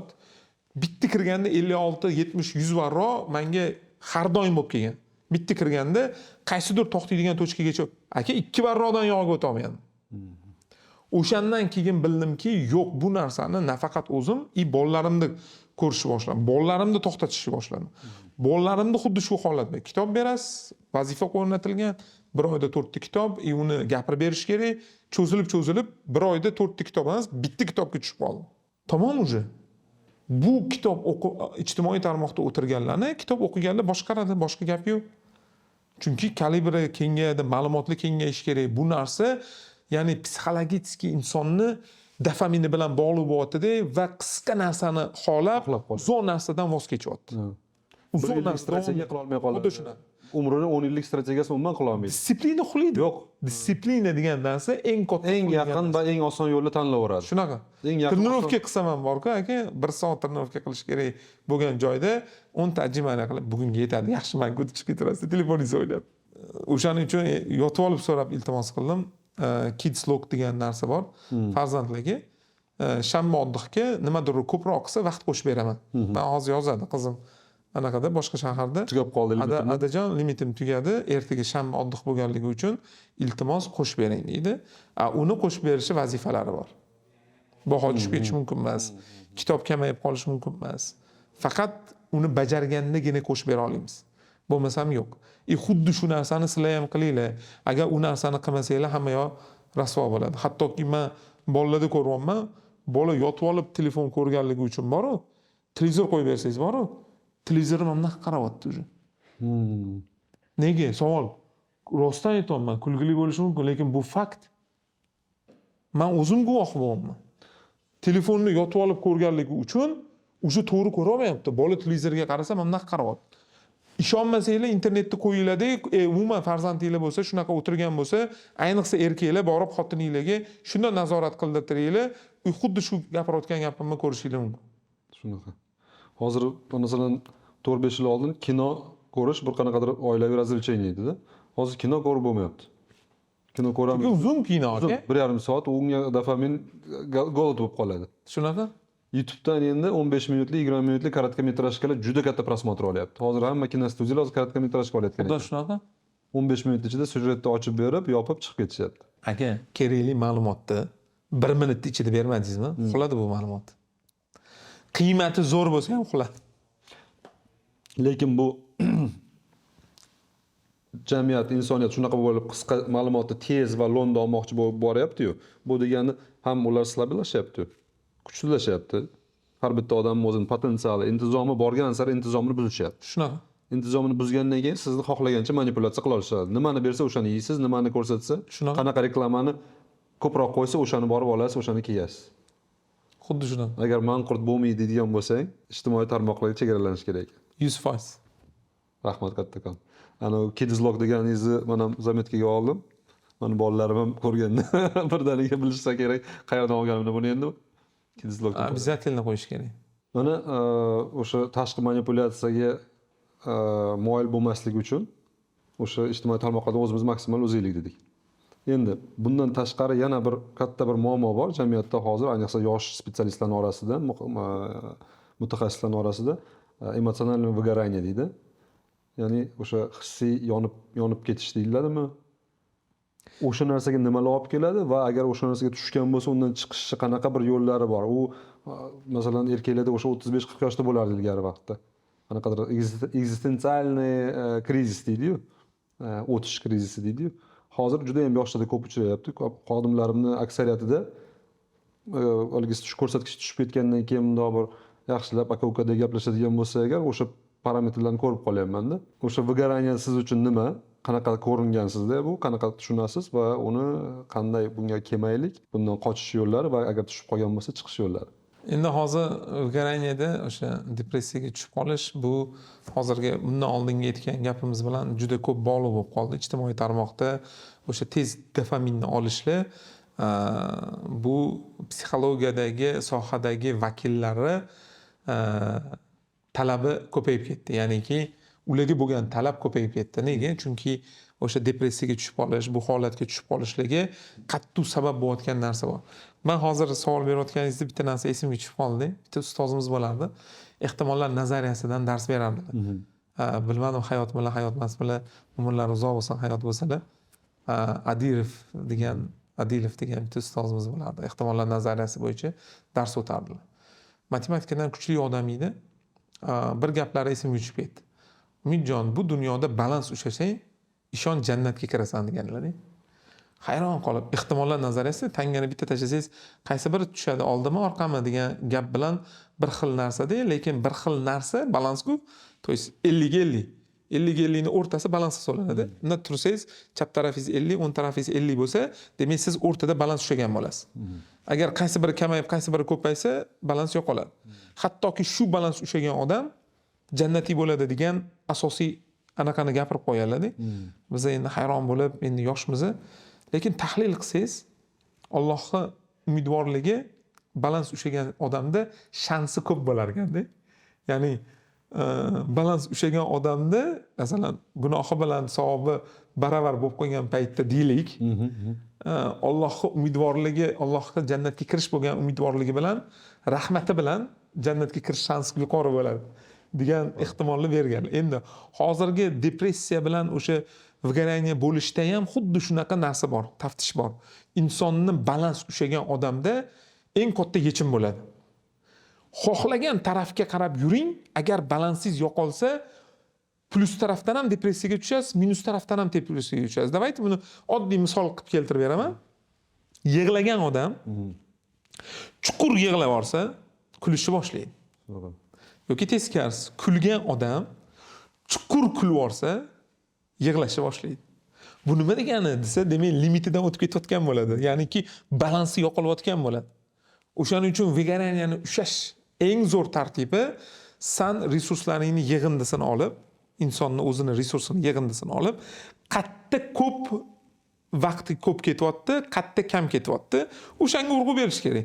Ya'niki o'sha 5 ta hissiyotimiz bo'ladimi, 5 ta resursimiz bo'ladimi, xohlagan narsani oling.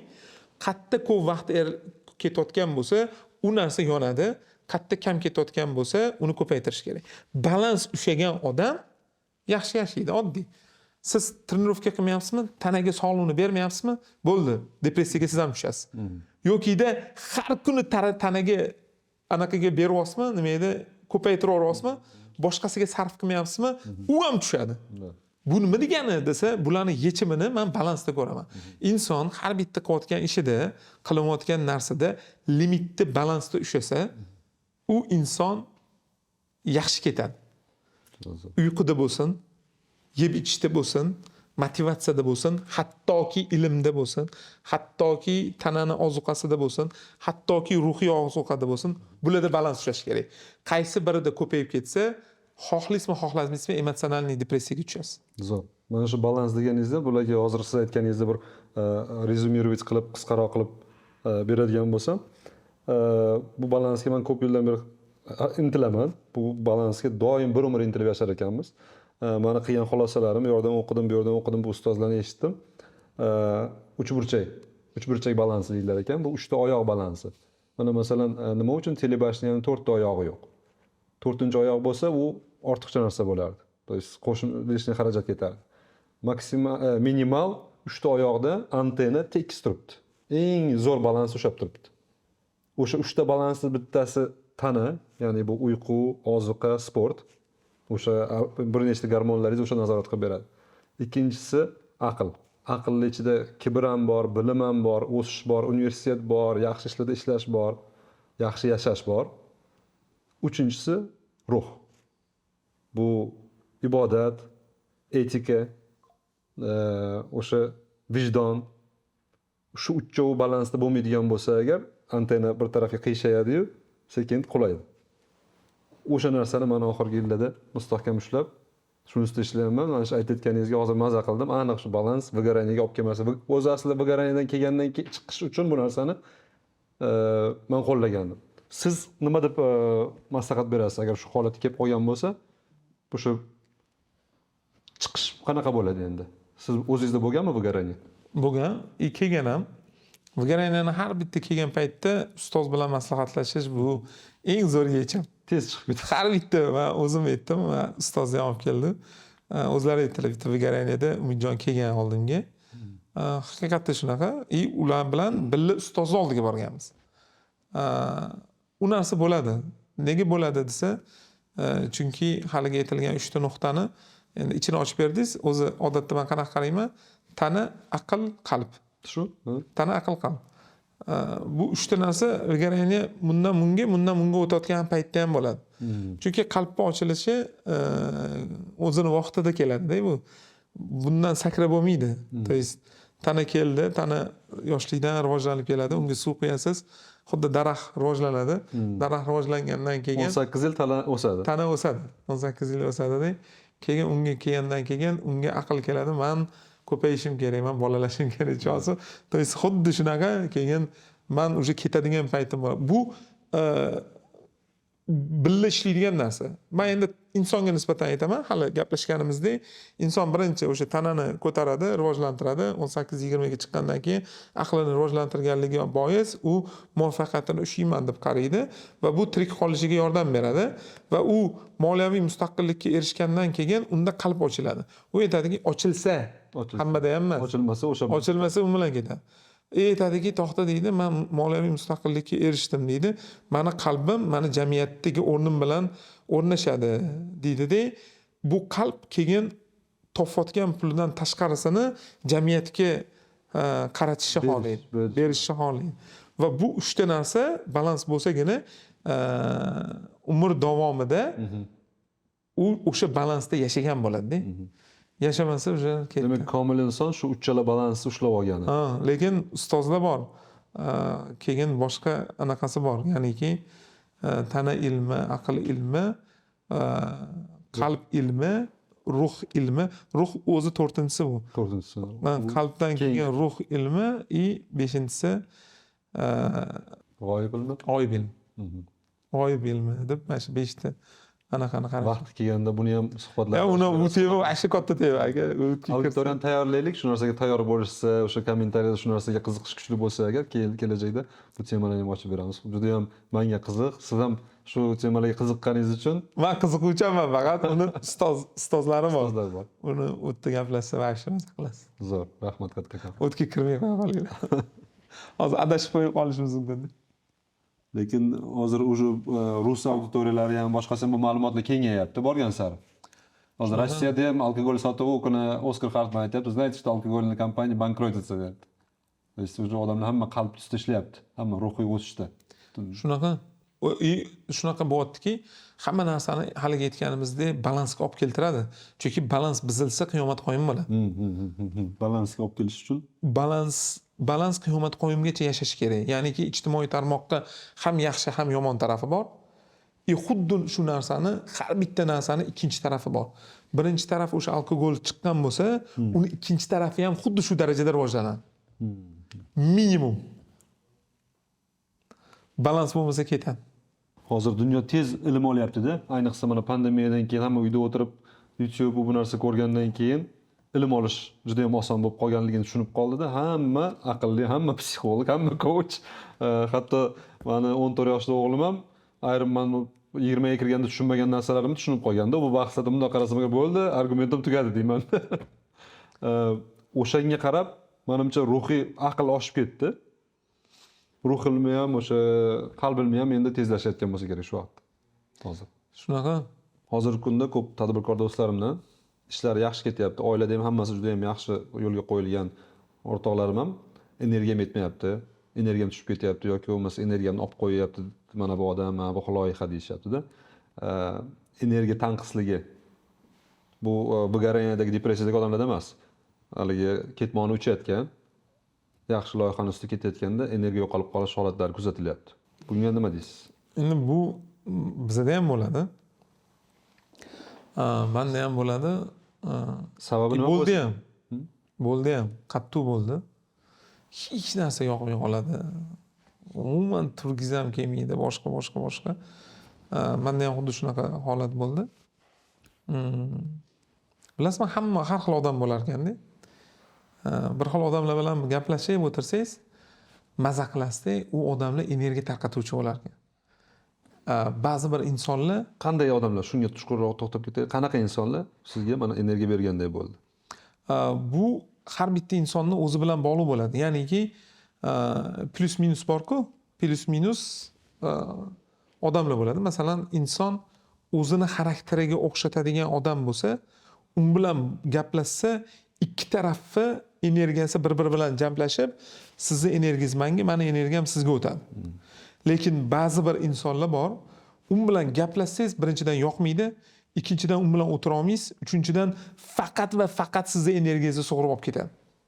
Negativchilarmi ular yoki o'ziga ishonmaganlarmi yoki u ham boshqa odam bilan borsa, chalg'ituvchi ularning vazifasi nimada?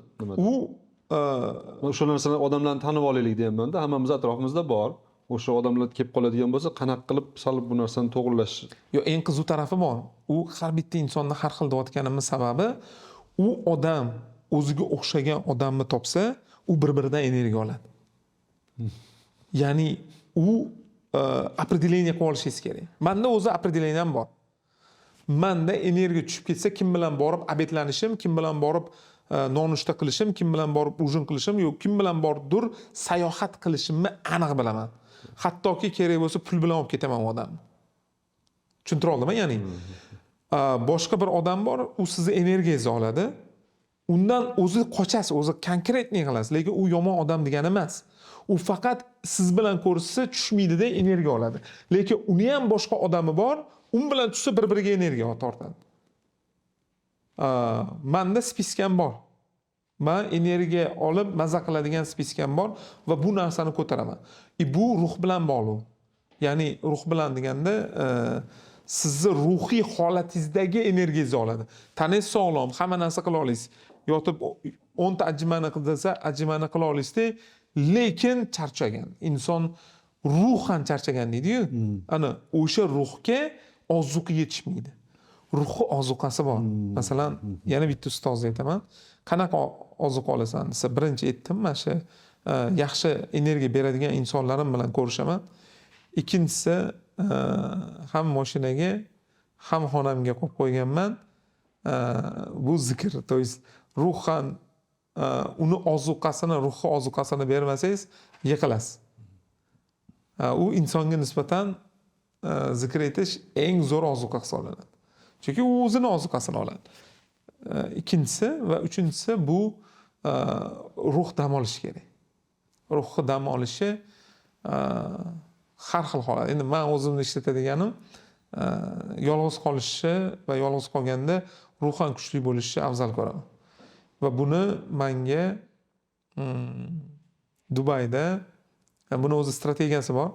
Bir ikkita strategiyasi bor. Aytsam g'alati tuyuladi. Mana internetda ko'rayotganlar noto'g'ri kerak, tushunishi chunki bu kerak. xarakter loyihasi imminni insonlarni shu yo'lini bundoq yoritib, shu o'zini o'sish Bu bo'yniga men qisqa va mazmunli qilib aytib ketaman, lekin bu prosedura, ya'ni proses 3 kun qilinishi kerak bo'lgan prosesda bo'ladi. Endi ichidagi limitini aytib beraman. Eng yaxshi ko'rgan atriz va zumnoy cho'tkangiz bo'lishi kerak. Bu nima degani desa, 5 ta hissiyotning burun hissiyoti eng katta eslab qolish hissiyotini bera oladi.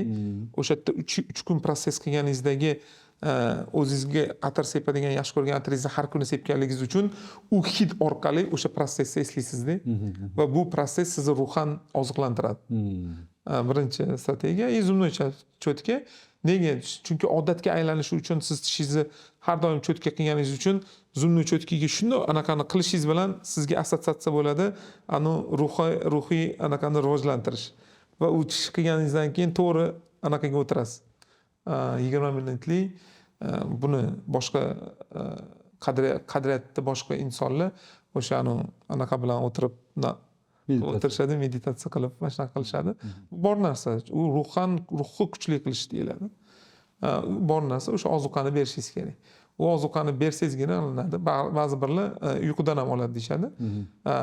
Men uyqudan ruhan olishni yaxshi ko'ra olmaganimdir, men balkim menda ishlamagandir. Chunki u tush bilan bog'liq mana shunaqa joylarni aytishuvdi. Menda u ishlamadi. Menda eng ishlagani meditatsiyada ishladi. Ya'ni 20 minut faqat o'zi chetga kelib ketvoraman, o'sha choy bilan yoqtirgan joyingizda o'tirsangiz zo'r bo'ladi. U o'zi aslida hozir o'sha Turkiyada dedim, o'zi aslida bu Amerikada o'qiyotgan paytimda boshlangan ekan. Chunki u yerda o'tirgan joyi haligacha sog'inaman. O'sha narsa uchun borardim oldin. Chunki universitetim oldida o't bo'lardi, o't ustiga o'tirilardi va har doim chips turardi, chunki chipsni men olmaxonga berardim. Va bu narsa meni eng katta nostalgiya deydi, ya'ni sog'inib qilinadigan narsa. Sog'ingan narsangizni olsangiz, ham ruhan oziqlanasiz, ham tana maza qiladi. Va bu narsani qilish kerak. olmaxonga beg'araz ovqat berganingiz ham sizni meditatsiyangiz bir qismi. Eng katta qismi. U kelib olib yeb o'tiradi oldingizda. Ketmaydi, tushunasizmi? Bo'lmasam bunday turishingiz bilan qochadi. Lekin o'shani odatga aylantirilganda, u olmaxona har gal har xil kelmaydi. O'sha bilgani keladi. Bu bola beradi hozir menga ovqatni, menga tegmaydi deydi. Bu yerda ochib dars qilib o'tirasiz, hamma dars qilib o'tiradi. O'sha olmaxonga o'sha narsani berasiz. Bu meditatsiyani eng zo'r tochkasida, chunki sizni o'sha Kembridjda o'qigan paytimdagi meditatsiyada siz xayolingizda saroyingizni yaratishingiz kerak-da. Xayolingizda yaratilgan saroyning ichida o'tirishingiz juda muhim. Ya'ni inson yoqtirgan joyda o'tirishi juda muhim. O'tda shakllantirayotganda men saroyda o'tirmaganman. Men Maldivda, Orolda va Orolning oldida olmaxon bo'lgan. Tushunsa, to'y xohlagan narsani chaqira olasiz. Uni endi hozircha chuqur kirsam, umid jinni bo'libdi deyishadi. Bu menimcha bizning auditoriyamiz juda keng bo'lmaydi. Bizning aytayotgan gaplarimizni tushunadigan, bu narsani o'sha etapga, hayotiy etapga yetib kelib o'ynaga tanadan aqlga, aqldan ruh tomonga o'tmoqchi bo'lgan insonlar juda tez tushunadi. Chunki ular hamma narsani qilib ko'rishyapti, lekin natija bermaganligi uchun mana shu narsaga juda ham yaqin kelib qolganlar bittada tushunadi-da. Yaqin kelganlar 100% tushunadi. Lekin yoshlarimiz ko'rayotganda nega deydi? U ham o'sha yoshga to'lgandan keyin voy deydi, boshqatdan ko'radi. Biz omma uchun emas, liderlar uchun. Chunki kim tez keyingi etapga o'tadigan bo'lsa, o'sha keyingi liderga aylanadi. Kompaniyasida, jamiyatida, oilasida liderga aylanadi agar o'sha balansni ushlab olib, xarakterini kuchaytirib, intizomni kuchaytiradigan bo'lsa. Sizni juda ko'p loyihalaringiz bor, juda ko'p bizneslaringiz bor. Kimdir sizni faqatgina shu Millat umidi brendi bilan bog'lashi mumkin, chunki qayerga borsangiz Millat umidi logotipida yurasiz-da. Lekin men sizni borgan sari o'rganganimda qarasam, agar shuncha katta kompaniyalar bilan ishlaysiz, shuncha katta kompaniyalar loyihalaringiz bor, bularni qaysi birlari energiyangizni olib qo'ydi-yu, qaysi birlari energiya beradi sizga? Shuni tahlil qilsak bo'ladimi? Agar mayli detalga kirmasak, o'z toifasiga qarab. Shu loyihalar ko'p bo'ldi, lekin ko'pi oson.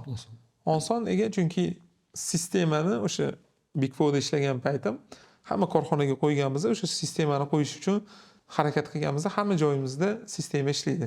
Ya'ni avtorizatsiya beradi, record keeping custody, hammasini qo'yib chiqqanmiz. u mani energiyamni olmaydi. Lekin energiyamni eng ko'p oladigan joy bu universitet bilan maktab. Nega? Chunki qolgan bizneslarda produktingiz jonsiz narsalar. Lekin bu biznesda produktingiz talaba. Bu talabani kirgizasiz va ketidan o'sha talabani chiqarasiz. Talaba kirgandan keyin uni proses qilasiz, harakat qilasiz, u xomashyo kirgan xomashyo bu yerda mahsulot bo'lib chiqishi kerak. No, mahsulot sifatli bo'lib chiqishi uchun o'rtadagi prosesda оборудование emasda o'qituvchilar ishlaydi. Ya'niki inson bilan inson ishlaydi. U yerda ustoz va shogird strategiyasini yaratmasangiz, ya'ni o'qituvchi fidoyiligi bo'lmasa, ming sistema yaratib ishlamaydi. Ya'niki eng katta energiyani olayotgan o'sha tochkami desa, o'sha tochka. Eng qiynalayotgan tochkami o'sha tochkami desa, o'sha tochka. Lekin bu tochkani tuzatishni bilasanmi, tuzatyapsanmi desa, eng qizig'i bilaman-u, tuzatishga harakat qilyapman-ku, resursim yetmayapti. O'shani dumaloq chizib berdim-ku 5 ta resurs. 5 ta resursda ilm bor, pul bor, vaqt bor, ma'lumot bor, keyin odam bor. Mana shu narsadagi holatdagi odam bor bo'lgan holatda bilim bo'lmayapti, bilim bor deganda odam bo'lmayapti.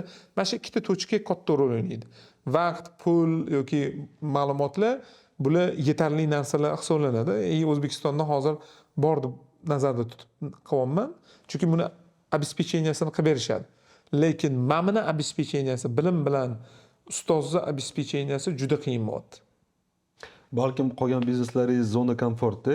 Shunaqa? Qolgan biznes, chunki o'sha Big Fourdagi bilimlaringiz, dunyo qarashlaringiz kelib chiqqan holda, yana o'zingizni o'sha nima deydi, networkingiz orqali ular osonroq bo'layotgandir. To'ppa-to'g'ri. Bu yerda bo'lsa eng o'sadigan joyingiz ham shu bo'lganligi uchun, eng qiynoqli joyingiz ham shu bo'lganligi uchun olmaxoningiz mana shumi deb o'ylayman-da.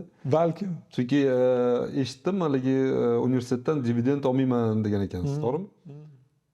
Demak, bu narsa sizni jamoat uchun, yoshlar uchun, O'zbekiston uchun berayotgan qanaqadir o'zingizni haligingizda nima deydi, xizmatingiz. Shunaqa.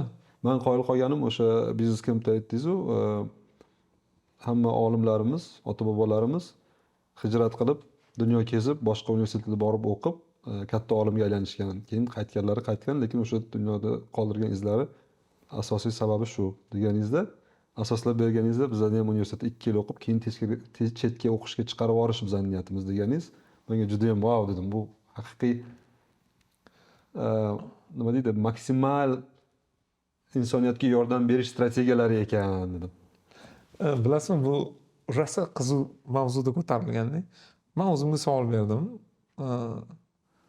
Men o'zim nima xohlayapman dedim. Qiziqda inson o'zi xohlayotgan narsani определение qilib olish kerak-da. Men hozir ko'rayotganda, men o'zim nima xohlayapman? Xohlayapman universitetim bo'lishini, kampus tasavvurimga sig'diraman. Tasavvurimga sig'dirgandan keyin ichida chiqib keladi, ya'ni chuqur kirursiz tochkalar chiqib kelaveradi. O'sha kirilayotgan paytda meni xohishlarim bilan bog'liq bo'ladi-da u. Kirayotgan paytda meni xohishimda nima bor ekan desangiz, meni hozir qattaligim qiziq emas ekan menga kelajakda 5 yilda 10 yilda qatta bo'lishim qiziq ekanda. Xohishim shu qiziqishim bilan bog'liq ekan. Endi bu qisqa muddat. Qisqa muddatda nima qila olasan degan savol tug'ilyapti-da. Qisqa muddatda ishoning, agar Alloh xohlab turib nimadir bermasa, yorug'lik tezligida uçsam ham men u narsani ko'ra olmay qoldim. Ko'ra olmaganim uchun izlanish qilib borgan taqdirimizda bizani mamlakatda yashagan insonlar bilim qatta bo'lsa o'sha yoqqa safar qilgan ekan. Chunki hamma kontingent yoki olib turib qilsangiz, hammani o'zini vazifalari bor. Даже yer sharida ham. Har bir davlat va qit'ani va haligi o'sha bloklarni ham xuddi shunaqa. Dunyo bloklarga bo'linyapti-ku bu. Xuddi shunaqa. Bizani kontingent shu O'rta Osiyodagi kontingent qanaqa chiqqan desa, bular zo'r aqlli odam bo'lgan, lekin safar qilib zo'r kuchayganda. Ras shunaqa kuchaygan. Shunaqa. Biz shunaqa ekanmiz, men 4 yil o'qitishni anaqa qilmayman. Menni 2 yil o'qisinda, 2 yil chet elda o'qisa, ertaga O'zbekistonga qaytib kelganda O'zbekistonda qayerda o'qiding desa, men shu universitetda o'qigan degan niyatda o'zi menga kifoyalanar ekan keyingi 5 yilda. Bu narsani qurib olsa, u narsani chiqarsa, ular ilm olib kelgandan keyin bitta qadriyatlilar birlasha olsa borku, keyingi etapda 5 yil borku, bir yilga aylanar ekan. Zo'r. Tushuntira oldimmi? To есть hammasi bir-biri bilan bog'liq narsalar, uni zanjir qilib boylashni o'zi qiyinchiligi olib kelmagin deyapti. Bo'ldi, seni qalbingga soldim Alloh, shu qalb bilan, shu reaksiya bilan ketur. Chunki niyating toza, haliga aytilayotgandek, to'g'ri, adashyapsanmi, xatolar qilyapsanmi, qilyapman. Amalingda xatolar bormi? Bor. Lekin meni niyating to'g'rimi desa, o'sha ustozlarni ichida tasdiqlatib olgan niyatim borda. Amaliyotda adashyapsanmi, bandamiz, adashyapmiz. To'g'rilayapsanmi, to'g'rilayapmiz.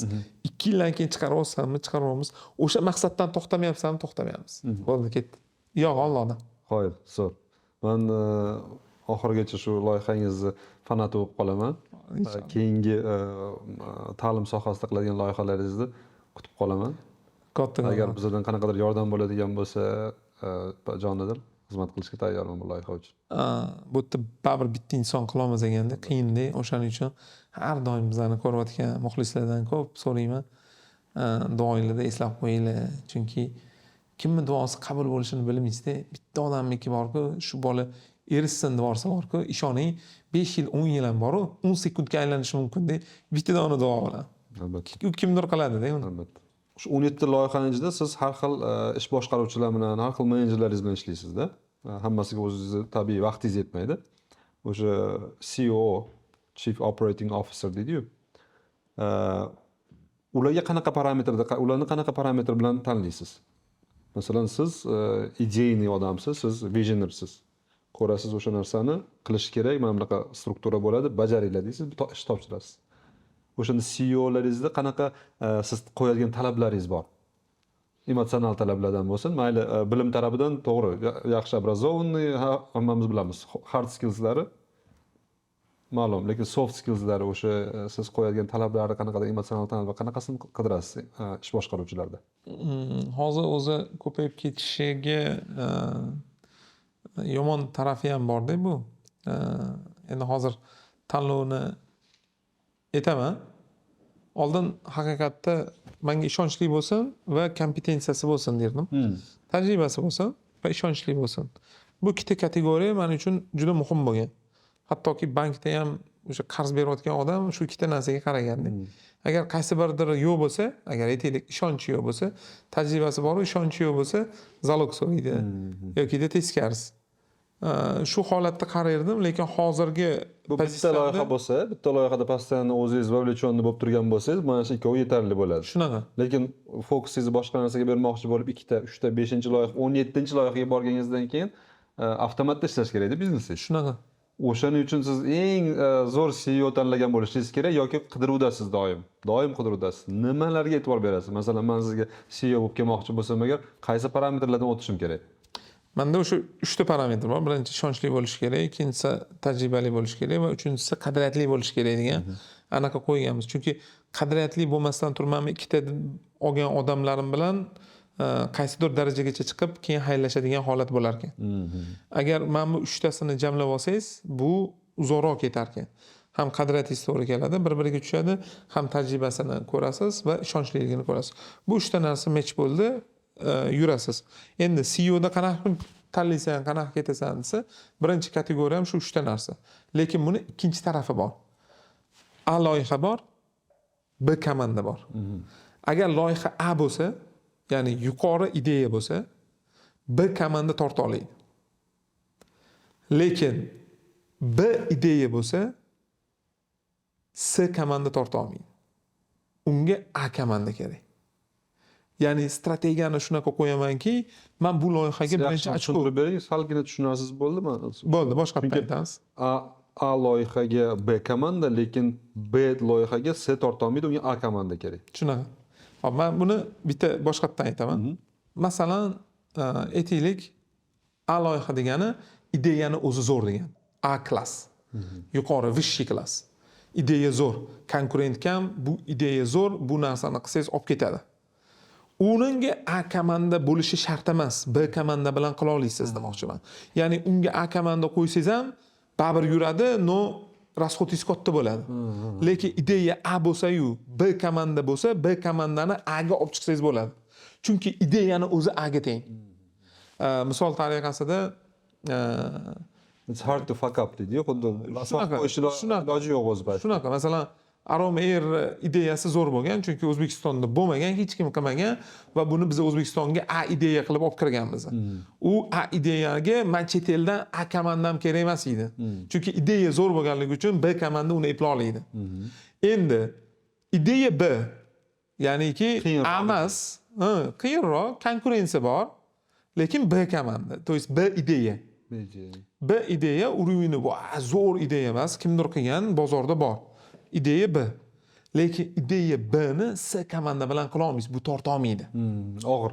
Og'ir, Xuddi chunki mashinani u birinchi skorisida mashinani tortish uchun xuddi shunaqa holat bo'ladida, B ideyaga A komanda qilsangiz tortib ketadi.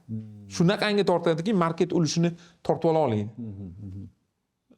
Masalan, B ideyada qanaqa qilgansan desa, B ideya meni aytaylik IELTS imtihonim bozorda bormidi? Bor edi. Konkurent bormidi? Bor edi. Bunga A komandani qo'yishim muhim edi.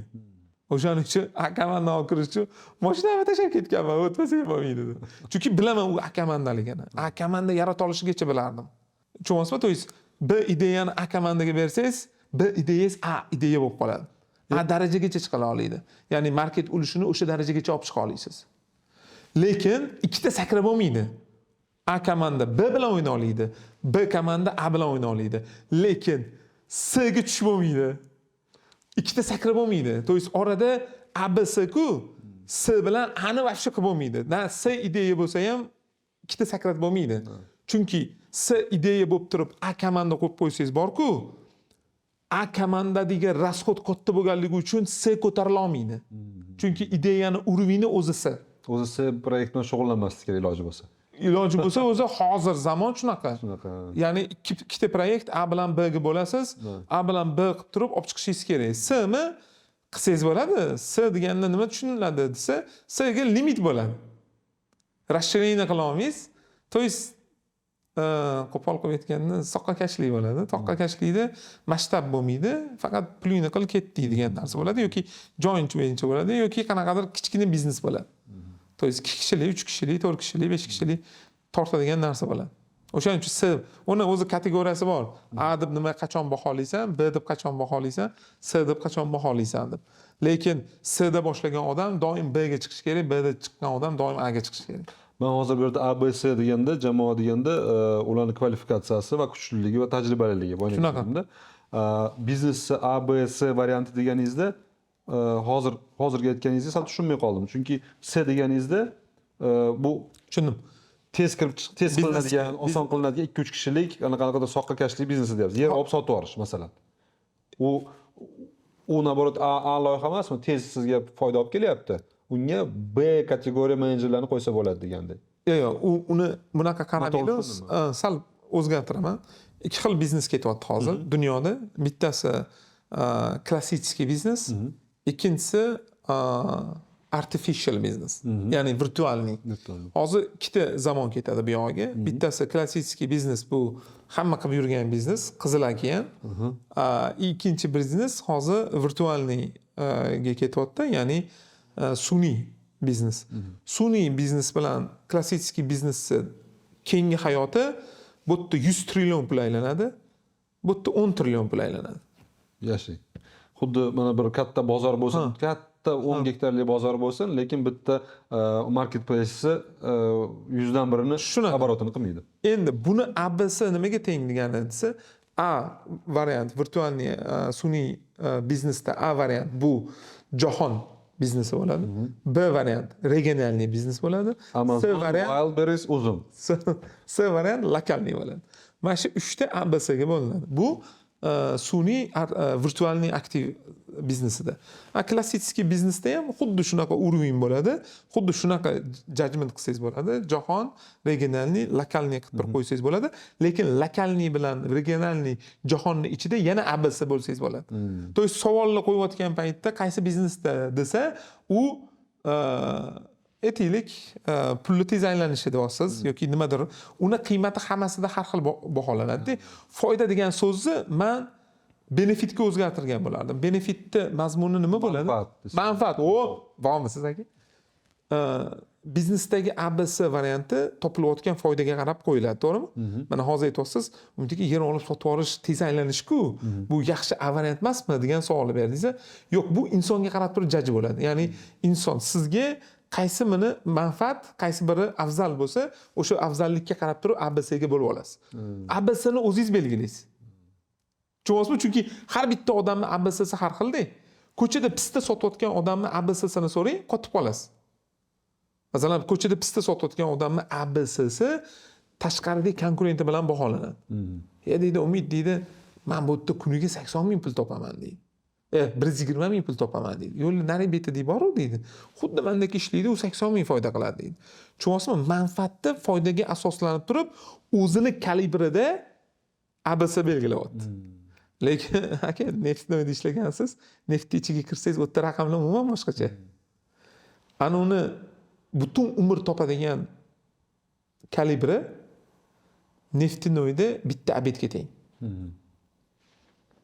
Shunaqa. O'shaning uchun ABCni qanaqa shkalani bo'lyapsan desa, siz o'zingizga qarab turib, manfaatingizga qarab turib bo'lib olasiz. Даже shunaqa manfaatli ABC bo'linadi, umuman foyda yo'q aka.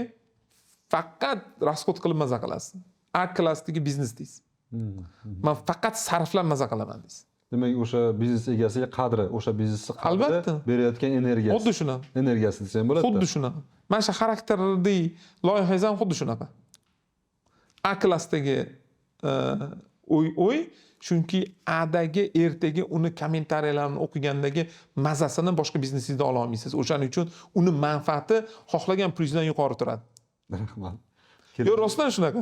U o'zi xarakter loyihasi 1 yillik, 5 yillik, 10 yillik strategiyasi bor. Bu do'stlarimiz, tomoshabinlarimiz kuzatib boraversa, borgan sari buni kengroq o'zimizning ham salohiyatimiz borgan sari bu sohada kuchaygan sari media sohasida hali juda ko'p fikrlar bor, takliflar bor, loyihani global masshtabga olib chiqish niyatimiz bor. Men hozir misol tariqasida haligi misol keltirish esimdan chiqib qolibdi. Men siz stressga tushmaysizmi yoki emotsionalniy o'sha yonib ketishga, burnoutga tushmaysizmi desa, tushaman, menda ham bo'ladi. Lekin eng katta yechimini aytmoqchiman. Hali balans dedim-ku. Balansni ushlash uchun nima qilasan desa, Millat umidi klubidagi videolarimni kommentariyasiga chiqib o'qib o'tiraman. Eng zo'r maza qiladigan turishga ertaga shu ishni qiling ko'rasiz. Xudo xolasa. Tushmang-ku, anaqaga-ku, qanaqadir jahlingiz chiqqan paytda shunday kommentariyaga chiqing. Ishoning aka, bittida o'chadi. Hech qaysi dori bunchalik tez o'chira olmaydi. Lekin agar o'sha sizni tez o'chiradigan bo'lsa, negativ ham bo'lib qoladigan bo'lsa, shunchalik tez yondirib yuborish mumkin-da. Yondirish nimagadir sabab 5 ta boshida yondiradi, keyin ikkinchi, uchinchi, to'rtinchi marta kommentariy o'qiganingizda proportsiyani bosib ketganligi maza qiladi baribir. To есть proportsiyani bilasiz, baribir 95 ga 5 bo'ladi. Hatto payg'ambarimizga tosh otilgan-ku, desda o'tib ketadi. Kattakon rahmat Umid aka. Endi ozgina amaliyotga qaytsak. Mana kuningizni effektivni o'tishi uchun juda ko'p multitasking, bir necha ishlarni qilishingiz kerak. 1 minutdan bo'sh vaqtingiz bo'lmasa kerak-da. Shuni to'g'ri o'tishi uchun ertalabdan turib qiladigan amaliyotingizni, oddiy shu ertalab nechida turasiz? Menimcha boshqa joylarda ham aytgan bo'lishingiz kerak bu narsani. Bizdan endi xarakter platformamiz to'g'ri kelganligi uchun o'zingizni o'sha rituallaringiz ertalabdan kechgacha sizni ish jarayoniga ushlab turishi va bugungi kuningiz samarali bo'lishi uchun. Har doim taftish qilinadi. Chunki baribir dangasalik har doim odamni bosadi. Har qanaqa holatda. Bir xil payt uxlab qolasiz. O'zi odatda bonnotda turaman. Shu bilan ketdi, boshlanadi. Ozgina yelkalarni qilib, ko'p emas, hozir ko'p desam aldayotgan bo'laman. Abonentga olib qo'yganman. U ham bir oyda 12 marta bo'lsa, mana hozir 3-oy ketyapti, hali 12 marta bormagan ekanman demak. Lekin boraman, to есть haftada bir marta borasiz. Bor. Minimum bor haftada bir marta. Keyin ertalab turib o'sha bonnotda 2 kitob o'qiyman. Hozir kitobda ertalab kitob o'qiyman va not yozaman. Men hozir kitobni oldin o'qirdim-da, ko'pincha tashlab qo'yardim. Hozir kitobni o'qib not yozaman. Ya'niki shu kitobdan bitta paragrafni ichida to'xtab turib, taftish qilib, qanaqa qilib amaliyotga oshirsa bo'lar ekan deb kitobni tugatish menga qiziq emas уже. Ichidagi bitta paragrafdagi amaliyotga qo'llashim qiziq bo'lib qoldi. И bu bitta serialdan boshlandi. Men umrimda serial ko'rib not yozmagan edimda. Bitta serialni ko'rganimdan keyin not yozishni boshladim. Yunus Imrondagi yozilgan not. Notni qarang. Ko'rdingizmi? Altiga gayi. O'sha nima sabab bo'ldi Yunus Imronni ko'rayotganda mana shunaqa notlarni yozib chiqishingizda va bu notga siz qaytdingizmi, qaytmadingizmi? Bir marta yozdingizda o'sha fikringizga muhrlangan. Har doim qaytaman. Qaytasiz. Nega qaytaman desa, chunki uni bitta o'zingiz o'tirgan paytingizda qaytib o'qishingiz bor, rosa maza beradi. Buni nima yozuvdim deysiz? Bu yozilgan notdan masalan oddiy bittasini ko'tarib olamanda, bitta o'sha yerdan yozilgan notda aytib bermoqchiman. Boylikni halolida hisob bor, haromida azob bor. Boylikni halolida o'zi hisob berasiz-da. O'sha harommi, u yerda hisob yo'q, u yerda azob bor. Bu narsani o'sha seriallarga qaysi muhitda, qaysi paytda aytildi va uni hayotingizda qanaqa tatbiq qilsangiz bo'ladi. Demak, kitob o'qiganda ham shu ertalab agar o'qish tavsiya qilgansiz, not qilish kerak. Xuddi shunaqa. Hozirgi o'qiyotgan kitobim o'sha ITda hozir ko'p sarflayapman dedim-ku. Venture Mindset degan kitobni o'qiyapman. Venture Mindsetdagi mana bu notim. Venture Mindsetdagi bu not. Hozir yarmidan oshdim. Zo'r. Nima beradi bu desa, bu o'qishga aylantirishi, amaliyotga qo'llash kerak degan holatni beradi. Ko'p insonlarni kitob o'qiganini ko'rganman-da, o'qigan bilan o'qiganning orasida farq bo'lib qoldi-da. O'qigan bolalarning ichida men har doim sanli kitob o'qib olsalar, men kitob o'qidim. Uni amaliyotda qo'llamaganingdan keyin o'qiganingni nima anaqasi bor? Uni rezultatini ko'ra olmasang, rezultatiga qarab turib amal qila olmasang, natija ko'rilmagan narsa ana wasteless deydi-yu. Nima bo'ladi o'zbekchasiga? Isrofgarchilik. Isrof. O'qilgan vaqti ham uvol. Ya'ni o'qilgan vaqti ham, sarflangan umri ham uvolda. O'shaning uchun bitta gapim bor, o'zi ko'p ishlataman. To'g'ri, o'qigan odam o'qimagan bo'lishi mumkin, lekin ishoning, o'qigan odam rostdan o'qigan. O'qigan odam. Tushunsa, to есть o'qigan odam o'qimagan bo'lishi fakt. Chunki uni amaliyotda qo'lla olmadimi, demak u o'qigan lekin o'qimagan. Lekin ishoning, o'qigan odam albatta o'qigan bo'ladi. Chunki u o'qiganini o'qigan. Ya'ni amaliyotga qo'lla olingan. Endi hamma ham o'zini ustida bunaqa ishla olmaydi. Hamma ham bitta kitob olib yetganingizda 2 betdan nariga o'tish qiyin bo'ladi-yu. Lekin niyat bor. Ayniqsa sizni yoshlar bilan ishlaysiz ta'lim sohasida. Mana shu o'qigan kitoblaringizni juda ham tayyor vyjimka sammarylar bor-ku. Shularni berib borish yo'lga qo'ysak bo'lmaydimi? Bu ham ideya, lekin o'sha orqali yana kimnidir ilhomlantirasiz, yana o'qishga, o'sha narsaga kirishga. Agar kirmasa ham qanaqadir o'ziga bir instrument olib oladi. Eng qiziq joyini aytaman-da. 17 emas, 18 ta loyiha boshlandi. 18 ta shu. Shunga qarab ketadimi? U meni balansimni buzadi. Men hozir balansimni buzmaslik uchun nima qilyapsan desa, o'sha segregate of duties deydi, segregation of duties. O'sha narsani qo'yib olganimdan keyingina o'tishim menga foydali bo'ldi. Chunki ba'zi bir joyda yutqizayotgan yo'llarimni bilaman. Ba'zi bir joyda shoshayotganimni bilaman. Ba'zi bir joyda men aytgan gapim amaliyotimda amal qilmayotganini bilaman. Va bu narsa meni e'tirofim u, kimligim u ta'sir qilib qo'yadi. Menga aytishadimki, nima ijtimoiy tarmoqda yo'siz deydi. Bir ikkita bo'lgan holat hayotimda ko'rsatib qo'ydi-da menga. Ijtimoiy tarmoqdagi kimligim haqiqiy kimligimdan o'tib ketib qoldi aka. Va bu meni plyusga emas, minusimga ishlashni boshladi. O'zingiz uchun. O'zim uchun. Ya'ni u qo'rqinchli bo'lib ketdi. Hamma mana hozir kommentlarni o'qisa, hamma Umidjon, meni farzandim sizga o'xshasin. Umidjon, meni farzandimni oling, o'qitib bering. Umidjon sizga shogird bo'lsin. Umidjon deydigan holat bo'ldi-da, o'zi Umidjon shu Umidjonmi deb o'zimga o'zim savol beradigan bo'lib qoldim. Bu qo'rqinchli. Ishoning, kim aytsa ham, men hozir tomosha qiladigan yoki kommentariyada yozadigan insonlarga aytishsa endi ustimda aytmayman-ku, lekin aytgan odamda albatta ichimda yaxshi taraflarim o'xshasin deyman.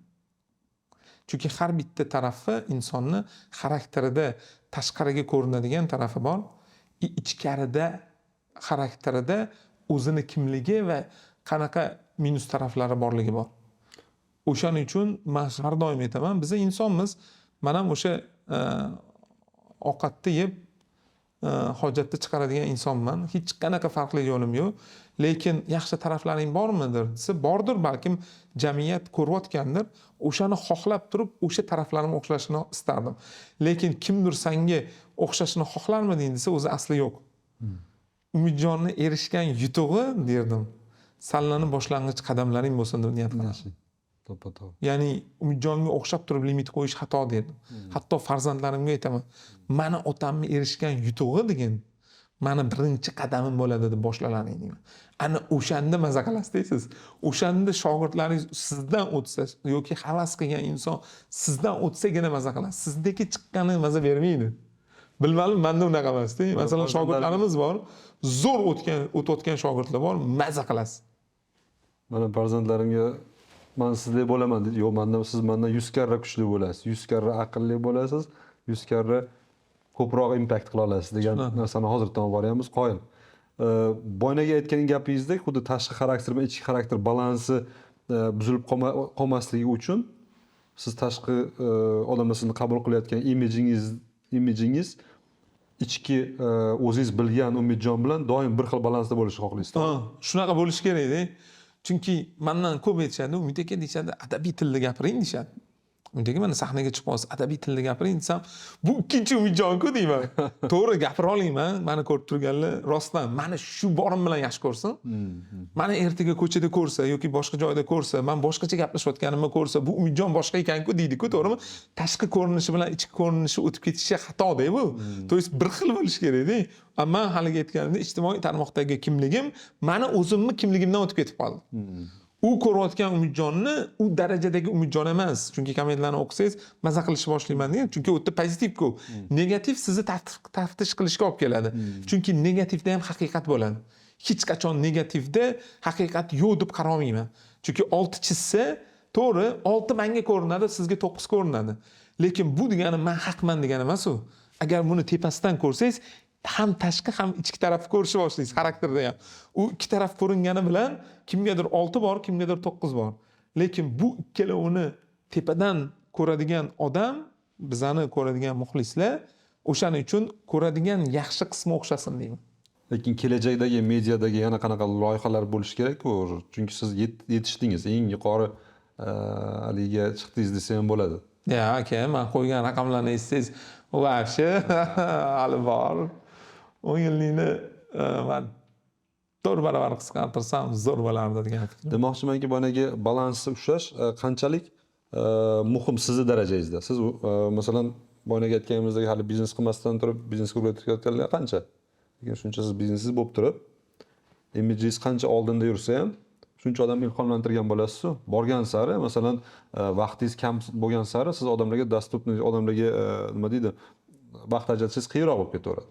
Lekin mediada o'sha virtual Umidjon odamlarga qanaqa точка B bo'lib beryapti-da. O'shani o'zi katta missiya emasmi? Qarang, bunga bitta narsa aytib o'tmoqchiman. Yaxshilab tushunib eshitishligini xohlardim shu joyiga, chunki savol zo'r bo'ldi-da. O'zi bu holatga nimaga kelding, qanaqa kelding desangiz, ijtimoiy tarmoqdagi kimligim haqiqiy kimligidan o'tib ketib qoldi degan точкаga qatdan kelib qolding desangiz, biz Xan Akademiya degan loyiha qildik. Xan Akademiya loyihada bizani partnyorimiz Botir akam zo'r gap gapirganlar-da. Umidjon, $120,000 oshig'i senga kerakmi o'zi deb qo'yganlar-da. Bu o'ylantirib qo'ygan. Ya'niki aytishlari endi, to есть oyiga $10,000 ortig'ini ishlata olmasammi degan savolni ko'targanlar-da. Gadovoy 12 ga ko'paytirib aytaman. Keyin o'ylantirib qo'ygandan keyin, xo'p, ras shunaqa ekan, tadbirkorsan, men endi uxlasam pul topishim kerak degan fikring bor, to'g'rimi? Sho'cha aylantirsa zo'r deganlar. Shu narsani qadriyatingga qo'ya olasanmi deganlar. Ya'ni uxlab yotganingda savob topish imkoniyatini qo'ya olasanmi deb qo'yilgan-da o'zi ko'p loyihalar. Shunaqa qilib Xan Akademiya bo'lingan, asosiy maqsadi uni uxlab yotganda sho'cha aylantirish bo'lganda. Ishoning, shu точкада, bitta точкада bizani kibr bilan shunday aylantirib qo'yish imkoniyati paydo bo'lib qolgan. Bizda sahnada taqsim mukofoti bergan paytda sahnaga chiqqanimda menga shu fikr kelgan. Umid, qara qoyil qildingni, shuncha odamni anaqa qilding, senga tahsin mukofoti berishyapti, shu darajaga chiqding deyotgan har bitta gapirayotgan gapim kibr. Bir tomondan kibr, sizni o'zingiz taftish tomonidan. Lekin qolganlarga bu inspiration-ku, ilhom-ku. Endi ikkinchi taraf, haligi Shuni aytayapman. niyatga qarab turib o'zgaradi dedim-ku. Sizni topmoqchi bo'lgan savobingiz bitta niyat bilan topmoqchi bo'layotgan gunohingizga teng bo'lib qolyapti. Ya'niki, siz o'ylayapsiz xayolingizda shu narsa savob bo'ladi degan fikrga, sizni shayton cheris kibriz orqali sizni test qilyapti va testingizni ichida siz qoyil qilib qo'yganingizni kibrlamaysiz. Va bu keladigan hamma savobni teskarisiga o'girishga teng degan. Demak, imij kerak emasmi? Kerak? Xufiyona loyihalarni qilib, haligi zo'rro'ga o'xshab, men yo'q odamman, lekin Xan akademiyani qilib qo'ydim degan haligi edimi? Yaxshiroqmidi? O'zi aslida eng zo'ri edi. Lekin nega unda sahnaga chiqding degan savolni qo'ysangiz, buni ikkinchi tarafi ham bor-da. Odamlar Gothamda giroy kerak dedi-yu. shunaqa. Gothamda giroy kerak deganda o'sha giroy bo'lib chiqish kerak, sahnada odamlar ko'rish kerak. To'ppa-to'g'ri. Mana hozirgi anaqa o'shanga taqalyapti.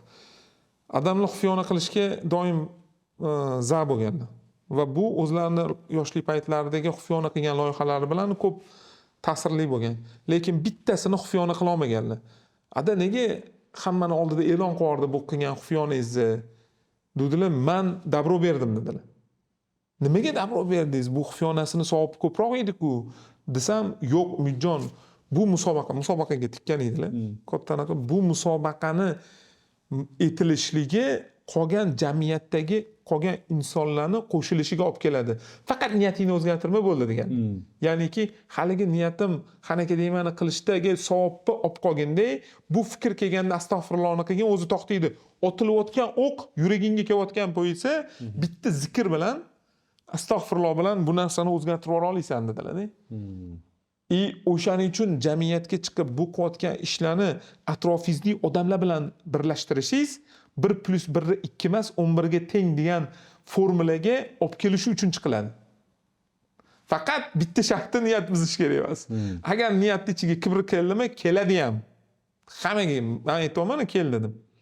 Kelganda astag'firullohni aytishi o'sha kelayotgan kibrni yurakka tegiladigan soniyada o'zgartira oling. Agar ishonsangiz.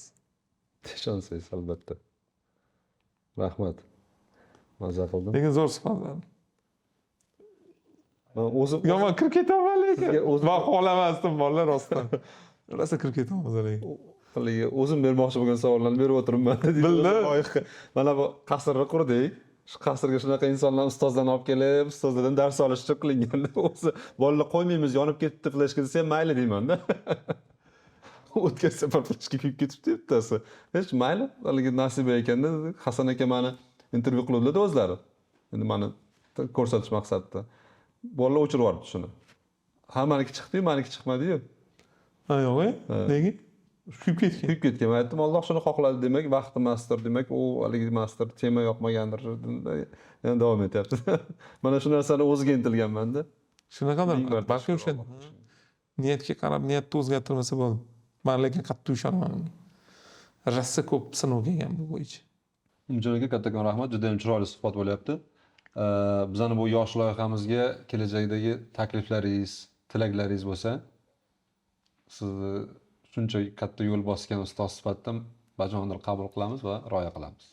Men odatda endi bir xil payt ko'p joyda diplomat qilish kerak deyshadi-ku, lekin men shu odam xursand bo'lsa ham, xafa bo'lsa ham ochig'ini aytaman deydigan holatim bo'ladi. Chunki bir xil joylarga boramiz, borgan paytimizda men ochila olmay qolaman. Ochila olmay qolgan paytimda men to'g'risini aytaman. "Hoy, savollarni bera olmading" deyman-da. Lekin shu bugun mazaga ochildim. Nega? Chunki haligi aytgan narsa insondan energiya oladi deganda, men energiya oladigan odamimga kirasiz. Rahmat. Va bu suhbat xalqimizga, jamiyatda umuman bizani ko'rayotgan har bitta yoshlarga manfaatli bo'lsin deb xohladi, lekin ichida sal qiyin mavzular bo'ldi, qiyin joylarga kirdi. Ba'zi bir odam tushunmaslik qolgan bo'lishi mumkin. Iltimos qilamiz, tushungan odamlar kommentariyada aktivniy bo'lib, tushunmagan odamlarga javob bersa, rosa ham xursand bo'laman. Kattakon rahmat Umidjon aka, maza qildim meni shaxsan o'zim. Rahmat manam. Keyingi loyihalarimiz, keyingi o'rinlarga, keyingi bosqichlarga chiqqanda albatta yana suhbatni davom ettirib, yana chuqurroq qilishga harakat Xudo qilamiz. xohlasa. Rahmat. Kattakon rahmat. Salomat bo'ling. Zo'r aka. Rahmat. Qoyil. Ya, ishlaring yurishar bo'lganda xarakter, undan ham kuchli bo'lar bo'lganda taktika. Hech narsa qolmasa qoladi xarakter. Bundan bu yog'i faqat o'zingdan praktika. Loser bo'lmagin o'zingni tezda top. Odam kuchli bo'lar o'qisa kitob. Atrofingda kim yoningdagi o'rtoq. Har bitta yaxshi odam hozir hisobda. To'g'ri yo'l, to'g'ri yo'l, to'g'ri yo'l. Ko'p gapirganidan odam bor ayol. Xarakter bo'lganda hammasi o'z qo'lda. Hech narsa bo'lmaganda ham boshla nolda.